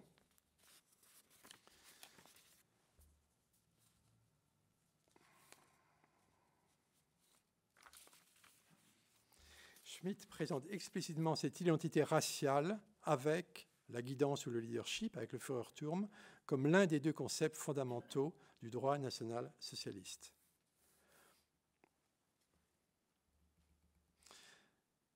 Quant à la question de la lecture schmittienne de Hegel, et plus généralement quant à celle de la responsabilité de Hegel dans une forme de politisation de la philosophie qui aurait préparé le terrain ou non à des auteurs comme Schmitt, ces questions ne sont pas aussi développées par Edith que les études sur Nietzsche ou Spengler. Peut-être aurait-on pu s'attendre à ce qu'elle convoque non seulement des hegeliens comme Lassourdo ou Kervégan, mais aussi des critiques de valeur comme celle exemplairement développée par Ernst Cassirer dans Le mythe de l'État, où Cassirer montre à partir de l'usage hegelien de Machiavel dans le texte de Genèse de Hegel, la constitution de l'Allemagne, comment les positions machiavéliennes entrent dans le système hegelien. Et c'est précisément ce texte de Hegel, la Constitution de l'Allemagne, dont Schmitt prononce un grand éloge au chapitre 7 du concept du politique. Je dirais donc, et c'est une manière, à mon avis, de rendre hommage tout à fait légitimement à l'importance majeure du livre d'Edith, que aujourd'hui, une étude comparée d'entre Chien et loup et du mythe de l'État de Cassirer représenterait une tâche incontournable pour toute confrontation critique entre philosophie et national-socialisme. Et l'on peut considérer ces deux grands livres comme complémentaires sur la question. Cassirer analyse les effets politiques au XXe siècle de l'introduction dans le système hegelien des thèses de Machiavel, tandis qu'Edith sait tirer le fil de la transformation nietzschéenne de l'écriture philosophique et de ses effets au XXe siècle. Je dirais deux mots pour conclure. Le premier sera un retour sur cette antiphilosophie de Hannah Arendt et sa récusation de la dignité humaine. Effectivement, ce qui est très curieux, c'est qu'à la fin de la première partie des origines du totalitarisme, consacrée à la question des droits de l'homme, Hannah Arendt n'analyse jamais, ni même ne cite précisément les grandes déclarations, y compris celles d'après 1945, dans laquelle, comme le rappelait Gérald, est introduit, en plus de l'égalité et la liberté, le concept de dignité, qui devient central et majeur. Or, il est tout à fait frappant de voir que Hannah Arendt elle-même récuse la notion de dignité humaine dont elle dit dans la conclusion de l'édition de 1951 des origines du totalitarisme que c'est l'un des derniers mythes et peut-être le plus arrogant de notre histoire. Donc la notion de dignité humaine est congédiée. Là aussi, c'est un passage du texte arendtien qui mérite vraiment d'être interrogé.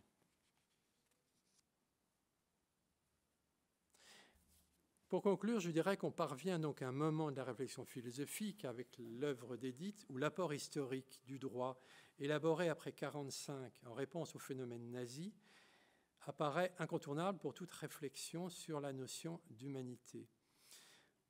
Et pris acte le fait que le crime contre l'humanité, tel que théorisé à Nuremberg, est le symétrique inverse du Jus Gentium, comme le dit Edith à la page 116 de son dernier livre, du droit des gens, le Jus Gentium, le droit des gens, élaboré notamment par Grotius au XVIIe siècle.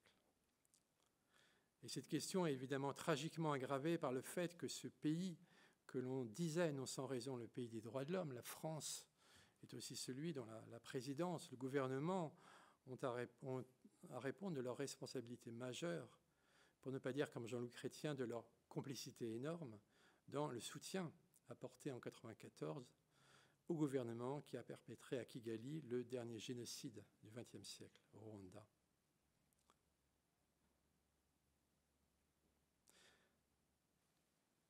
L'unité de l'œuvre d'Edith se voit au fait que dans son dernier livre, son troisième livre, d'un livre paru, elle revient sur ce qu'elle nomme la figure du philosophe-antiphilosophe, pour offrir une synthèse éclairante des analyses critiques de Nietzsche et de Spengler élaborées dans le premier livre. Elle montre précisément comment les vocables et thèmes majeurs chez Nietzsche, pour qui, je cite Nietzsche, repris par Edith, « tout mal se justifie dans le spectacle édifié un Dieu », instaure, écrit Edith, une véritable école d'inhumanité. De même pour Spengler, lorsqu'à la fin du second volume du Déclin de l'Occident, il prophétise que l'on choisira à nouveau son destin avec les moyens originaires de la force sanglante. Qu'en dit-il? La démocratie sera devenue insupportable. Et donc, au fond, la lecture par Edith de Spengler est plus forte que celle de Cassirer. Cassirer y voit un fatalisme. Edith a bien vu qu'il y a un appel au meurtre chez Spengler. C'est déjà une pensée pré-génocidaire. Et je trouve remarquable de voir que Edith, dans le chapitre conclusif de Défendre les droits et l'humanité, en vient à citer et commenter longuement Cassirer pour son interprétation de la conception platonicienne de la justice dans la République et pour le lien indissoluble qu'il a créé entre la question du juste et celle de la philosophie. Edith renvoie à la philosophie des Lumières de Cassirer, mais c'est la même thèse qu'on le retrouve au fondement du mythe de l'État. Donc là, il y a une certaine convergence entre Cassirer et Edith. Dernier mot pour conclure, cette question du rapport humain-inhumain. Souscrivant à pratiquement chaque ligne de l'essai 2020 sur l'humanité et ses droits, je propose juste d'amorcer une réflexion sur l'interrogation suivante. En quel sens pourrions-nous aller jusqu'à penser, selon l'expression proposée par Edith, que c'est l'humanité elle-même qui est inhumaine? En d'autres termes, l'inhumain est-il à inscrire dans l'humanité même? Edith Fuchs présente l'humanité comme tout à la fois victime et bourreau, et elle estime, je la cite, que prévenir le crime contre l'humanité reviendrait à sauver l'humanité d'elle-même. Alors évidemment, on doit se garder de nourrir trop d'illusions sur les humains que nous sommes, et cependant, les crimes contre l'humanité ne sont-ils pas toujours le fait de groupes humains particuliers qui s'unissent dans une commune visée génocidaire? Devons-nous aller donc jusqu'à incriminer l'humanité comme telle? Et si oui, en quel sens? N'importe-t-il pas, selon le mot de Jean Améry, de laisser ouvert le fossé entre victimes et bourreaux, sans considérer comme représentant l'humanité ceux qui en ont rejeté l'idée? Alors précisément, Edith va reprendre ici la pensée d'Améry. Je pense qu'ils se rejoignent. Il ne s'agit donc pas de déshumaniser à leur tour les tortionnaires, mais comme le suggère Améry au moment du procès de Francfort pour crimes contre l'humanité des SS d'Auschwitz, au contraire de les réintégrer dans l'humanité, cela, selon la formulation forte d'Améry que cite Edith, en clouant le malfaiteur à son méfait pour qu'il ait à répondre en justice de sa turpitude. Et dans l'hommage à Jean Améry, qui tient une place centrale dans l'écriture d'Auschwitz, comme dans ses propres contributions à l'ouvrage collectif Des philosophes face à la Shoah, Edith Fuchs sait rejoindre à sa façon les méditations exigeantes du rescapé du Fort Brennpunkt sur la difficulté d'être humain, en les complétant, en les éclairant de ses propres méditations sur les rapports entre philosophie et droit. Donc là, je pense qu'on est vraiment au centre de son apport philosophique, au centre de ce nouveau champ de questions qu'elle a su ouvrir pour les investigations philosophiques à venir sur le concept d'humanité. Merci. Bien. Eh bien, maintenant, nous attendons vos questions.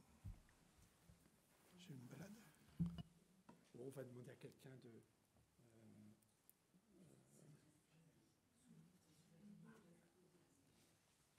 Franck, est-ce que je peux te demander de prendre le micro?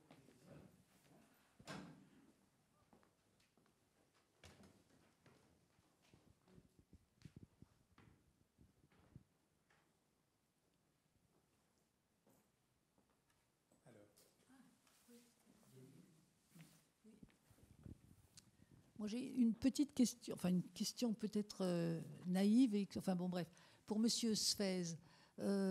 Vous avez parlé à plusieurs reprises, et notamment vers la fin de votre communication, de la contingence de l'homme. J'aimerais juste que vous me donniez un contenu un peu moins conceptuelle. Voilà, qu'est-ce que vous désigniez par cette contingence?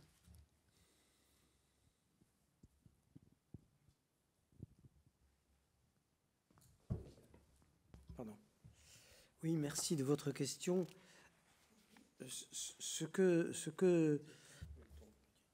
j'ai voulu dire, en somme, c'est que dans la formulation les hommes sont nés, naissent et demeurent libres et égaux en droit, il y avait deux choses. La naissance, le fait que ce qui définit, la façon dont on peut parler de l'homme de façon philosophique et de façon droite, je dirais, c'est comment dire, de souligner sa liberté comme indétermination. Et il m'a semblé que dans la façon dont le génocide avait été, à l'égard des Juifs, avait été perpétré sur le motif de ceux qui sont nés tels, il y avait une contingence d'être nés ceci plutôt qu'autre chose. Et que donc, d'une certaine façon, ce qui est honni aussi de la part des exterminateurs, c'est la contingence en tant que telle de la naissance du sujet humain, en tant qu'être libre dans son indétermination. En somme, vous posez une question en effet très importante et comment dire, je dirais, délicate par rapport à mon exposé, parce que j'ai voulu soutenir avec Montaigne qu'il fallait concevoir vraiment une indétermination de l'homme en tant qu'il est à la fois rationnel et sensible. Et ce n'est pas par hasard si justement, à mon avis, Édith écrit la formule de Montaigne: nous devons la justice aux hommes et la bienveillance et la douceur aux autres créatures qui les peuvent ressentir. Est-ce qu'il ne faut pas justement, est-ce que la notion d'humanité ne vient pas souligner le fait que le crime contre l'humanité, c'est le crime contre la contingence de celui qui est ceci plutôt qu'autre chose et la contingence de la naissance. Certains d'autres commentateurs ont souligné, ont mis l'accent sur cette notion de naître qui est dans naître. Et donc, voilà, mais c'est vrai que c'est encore un point de recherche pour moi et d'incertitude. Mais il me semblait qu'il fallait concevoir à la manière de Montaigne, davantage qu'à la manière de Sartre, la notion de condition pour penser cette, comment dire, cette complexité qui ne relève ni de l'existé ni de l'essence et qui ouvre la voie à un humanisme qui affirme d'un côté l'universalité, car Montaigne a dit « mon être universel », et parle de l'inhumanité, et en même temps la dissolution des repères de la certitude, c'est-à-dire l'incertitude. Et il me semble qu'il y a dans le fascisme et dans le nazisme une haine de l'incertitude du sujet comme une haine de sa liberté, et que ceci est en rapport avec la façon dont on pourrait penser une formulation de l'être homme, indépendamment de la notion de rang par rapport à l'animal ou par rapport au Dieu, et indépendamment aussi de l'assignation d'une qualité prépondérante. Voilà, c'était un peu ça. Mais je suis d'accord avec vous qu'il y a là une sorte une incertitude dans mon propos même, hein, parce que je pense qu'il y a à la fois j'avance l'hypothèse qu'il y a à la fois dans l'extermination une haine de la liberté et une haine du vivant libre. Voilà, c'était cet aspect-là. Excusez-moi d'intervenir. Je crois que il y a un problème qui vient de l'usage du verbe naître dans la déclaration. C'est d'abord opposer naissance au sens où le noble était noble par naissance et naissance au sens universel. Et à ce moment-là, j'ai le sentiment, il faudrait demander à un historien, je crois que naître, c'est nascor en latin, dont le participe c'est natus homme, ça veut dire nature. Ils naissent libres, oui. Ça veut dire ils sont hommes par nature. Je suis tout à fait d'accord avec toi. Donc c'est pas la naissance. Tandis que du côté des nazis, c'est la naissance au sens où je suis né corse, l'autre il est né juif, le troisième il est né breton. Et ça, c'est plus du tout le même sens. Je peux dire quelque chose, je sais pas. Je suis tout à fait d'accord avec toi que les hommes naissent et demeurent libres et égaux en droit. C'est le référent, c'est la nature dans la déclaration de 1789. Mais je pense qu'aujourd'hui, on peut lire autrement sans refuser, sans s'appuyer sur le concept de nature. Il n'est pas nécessaire de se rapporter au concept de nature, ou plutôt, si l'on veut se rapporter au concept de nature, il faut il importe peut-être de l'abstraire d'une essence et d'une transcendance en quelque façon. Je pense à ce qu'a écrit Léo Strauss, puisque j'ai écrit un bouquin sur Léo Strauss, et Léo Strauss, qui défend le droit naturel contre le droit positif, comme tout un chacun le sait, enfin, soutient que si le droit naturel classique l'emporte sur le droit naturel moderne, c'est parce qu'il s'appuie directement soit sur le concept de nature, qui est un concept transcendant, dit-il, soit sur le concept de loi, dans le sens judaïque et biblique du terme. Et donc, on ne peut penser le droit naturel qu'à la condition de le penser à la façon antique. Je me demande si on ne peut pas penser le droit naturel moderne à partir de la déclaration de 1948 en le séparant de l'arrimage à une transcendance de la nature ou une transcendance de la loi. C'était ma question. Mais je suis d'accord avec toi. Hein. Tu as entièrement raison sur le sens qui était donné, et même le sens qui est repris par Claude Lefort quand il dit une nature. Donc je suis entièrement d'accord avec toi. Merci. Bonjour. Une question tout à fait... ce n'est pas adressé à une personne en particulier. D'après vous, quelle est la différence entre le crime contre l'humanité et le génocide, qui a été beaucoup discuté pendant le procès de Nuremberg? Il y a deux origines différentes. Il y a Lemkin et Lauterpacht sur le plan d'histoire du droit. Et le crime contre l'humanité a une toute autre origine, à mon avis, non seulement historique, mais philosophique. L'idée de crime contre l'humanité est fondée sur l'idée d'individu. Et autrement dit, alors que l'idée de génocide est fondée sur l'idée qu'on fait un crime contre un groupe, ou contre un individu en tant qu'appartenir à un groupe.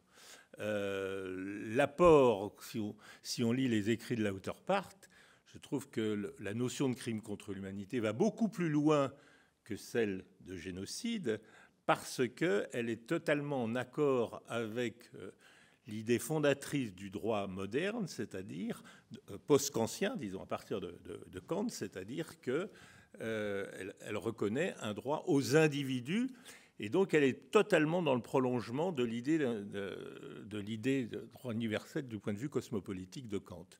Je pense que l'apport juridique de Lauterpacht est bien plus important que l'apport de Lemkin, personnellement. Mais c'est une opinion personnelle. Oui, je suis tout à fait d'accord avec ce qui vient d'être dit. Mais Mireille Delmas-Marty insiste sur le fait qu'il y a deux repères. L'atteinte à la singularité et l'atteinte à l'appartenance à un groupe. Et que progressivement, dans le développement de l'accusation de crime contre l'humanité, c'est le premier sens, enfin, c'est le sens de la singularité qui a pris le pas sur le fait de l'appartenance à... Mais d'emblée, il y a dans le génocide une atteinte de la singularité et de l'appartenance à une communauté ou à un groupe arbitrairement.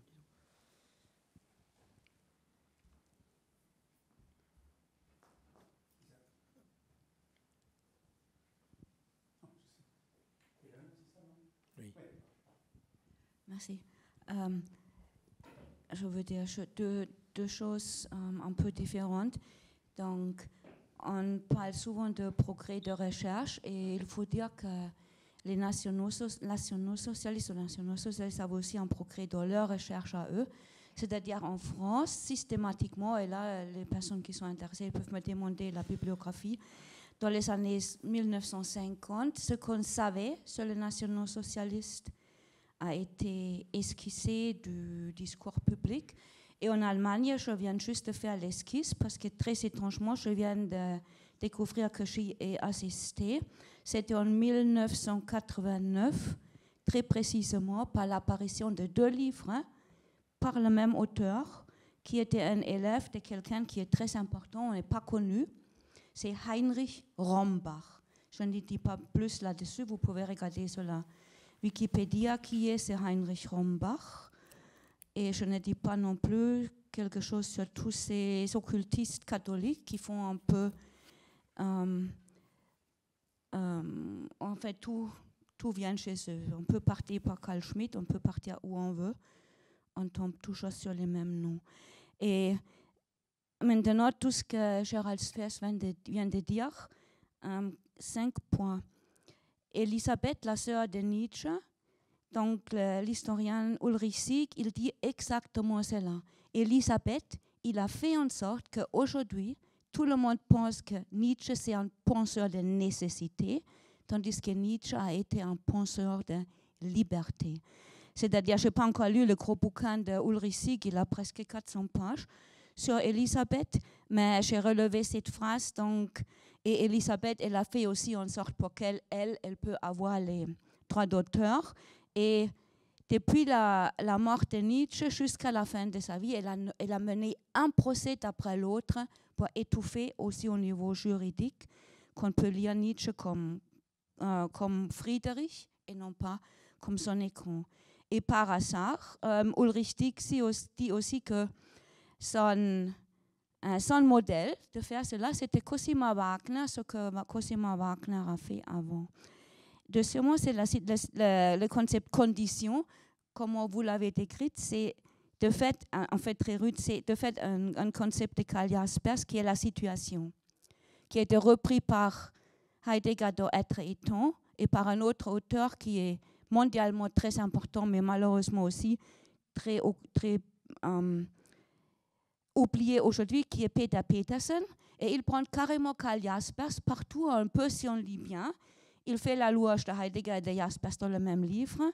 Et il peut aussi utiliser Karl Jaspers parce que Karl Jaspers lui-même n'a jamais fait le tri entre son concept de situation et le redéploiement par Heidegger. Donc cette négligence de la contingence est liée à ce concept de situation de Jaspers. Et après, c'est Hans-Jochen Gamm qui dit clairement que le projet des nationaux socialistes a été de redéfinir la nature humaine. Donc c'était très clairement, c'était leur projet. Là, c'est vraiment clair. Et ça explique aussi la haine que Heidegger avait contre le biologisme. Et par contre, le dernier point, je ne suis pas tellement d'accord avec vous. Je pense qu'il faut garder que aussi la nature, c'est en quelque sorte transcendant, parce que quand on pense, enfin, pour moi, c'est très difficile. Je ne sais pas pourquoi, peut-être il faut réfléchir là-dessus. Pour moi, penser n'est pas quelque chose qui est très naturel. Il y a la nature, et je ne sais pas pourquoi, mais penser, ce n'est pas quelque chose qui est très naturel. Et en même temps, quand on est un être humain, on veut supprimer sa pensée, on sait qu'on n'est plus être humain. Donc, je pense qu'il faut garder une notion de transcendance ou quelque chose comme ça, pour le moins à un niveau métaphorique. Mais à part ça, ouais, c'est ce que j'ai juste à dire. Bien, je voudrais dire quelques mots sur à propos de votre intervention. Non, je pense qu'il ne s'agit pas de défendre la liberté en général, parce que sinon c'est la liberté d'errer, précisément. Et il n'est pas question de... Je disais que la formule tous les hommes naissent et demeurent libres et égaux, c'est-à-dire la liaison entre la liberté et l'universalité est essentielle. La liaison entre la liberté et la rationalité, la liaison entre la liberté et la vérité, mais ce n'est pas la liberté séparée d'elle-même. Et d'une certaine façon, la déclaration des droits de l'homme, que ce soit la première ou la seconde, et comme le dit très bien Edith, une auto-affirmation de la liberté qui porte un caractère de transcendance. Non simplement, le problème était de savoir s'il fallait s'appuyer sur une définition de la nature de l'homme. Et il me semble que le choix des révolutionnaires français a été le bon, de ne pas vouloir ni définir ni argumenter, alors qu'ils avaient des argumentations. Et c'est ce point-là sur lequel j'insistais. Oui, je suis d'accord avec vous. J'ai une question que je voudrais poser à... Il va falloir qu'on s'arrête là. J'ai juste une question que je voulais poser à Emmanuel concernant l'idéologie philosophique, parce que je trouve que c'est une grande innovation d'Edith. Est-ce que tu penses que l'idéologie philosophique, c'est la pénétration de quelque chose de non philosophique dans le philosophique, et donc quelque chose qui est dans l'idéologie raciale, l'idéologie, etc. Ou bien est-ce qu'il y a des procédures proprement philosophiques, des procédures à l'intérieur du champ philosophique qui peuvent être proprement idéologiques? C'est-à-dire, est-ce que... Moi, j'ai été très saisi par ce concept d'Edith d'idéologie philosophique que je pense très, très profond. Je pense que c'est une notion très profonde à creuser. Comme il y a une idéologie scientifique, il y a une idéologie philosophique qui est spécifique. Et c'est cette spécificité qu'il faudrait cerner. Et est-ce qu'elle est identique à la question de la vision du monde? S'il est vrai que Heidegger, que je sache, dans Chemin qui ne mène nulle part, critique l'époque des visions du monde. Oui,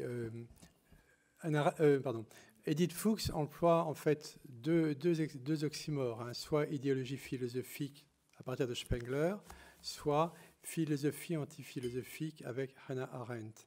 Moi, ce qui me semble, c'est que dans les deux cas, on a une sorte de mouvement destructeur en cisaille où, d'une part, il y a un travail de destruction de l'intérieur de la philosophie par la manière péremptoire de non-argumenter, etc., qu'elle analyse très bien, surtout chez Spengler, mais aussi chez Arendt, et en même temps, une volonté de se réclamer de l'aura de la philosophie. Et on retrouve aujourd'hui, j'ai une controverse avec Dugin et un Duginien canadien qui a fait un livre sur Dugin. Ils veulent à tout prix garder le statut de philosophe alors même qu'ils détruisent la possibilité de philosopher parce qu'il n'y a plus de référence à la vérité. Vous ouvrez idéologie, pourquoi? Parce que vous ouvrez la vie de l'esprit, il est dit au début qu'il n'y a plus lieu de conserver le mot vérité. Donc ça, c'est acté, ce n'est même pas argumenté, c'est acté. Mais je pense par contre que Edith ne l'emploie pas pour Heidegger. Parce que Heidegger, d'abord, Edith n'a pas voulu beaucoup parler de Heidegger parce qu'elle pensait qu'une partie du travail était fait. Elle ne l'emploie pas non plus vraiment pour Schmitt. Là, c'est quelque chose d'un peu différent. C'est vraiment pour Spengler et Arendt.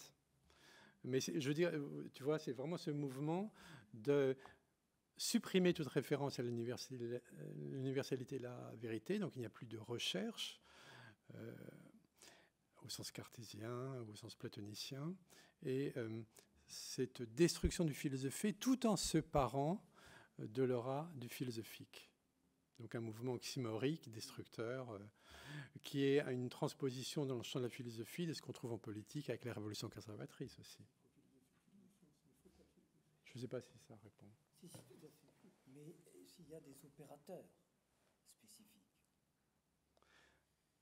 C'est notamment la référence ou non au concept de vérité qui est vraiment clé ici. On parle d'idéologie à partir du moment où il n'y a plus de référence au concept de vérité. De toute façon, on aura une discussion générale à la fin où vous pourrez revenir sur tout propos de la journée, y compris du matin. Hein. Ce ne sera pas réservé aux seuls orateurs de l'après-midi. Donc, une petite pause, je ne sais pas. Ah oui, c'est à moi de vous dire quand on reprend. Je pense qu'on peut s'arrêter 10 minutes après ce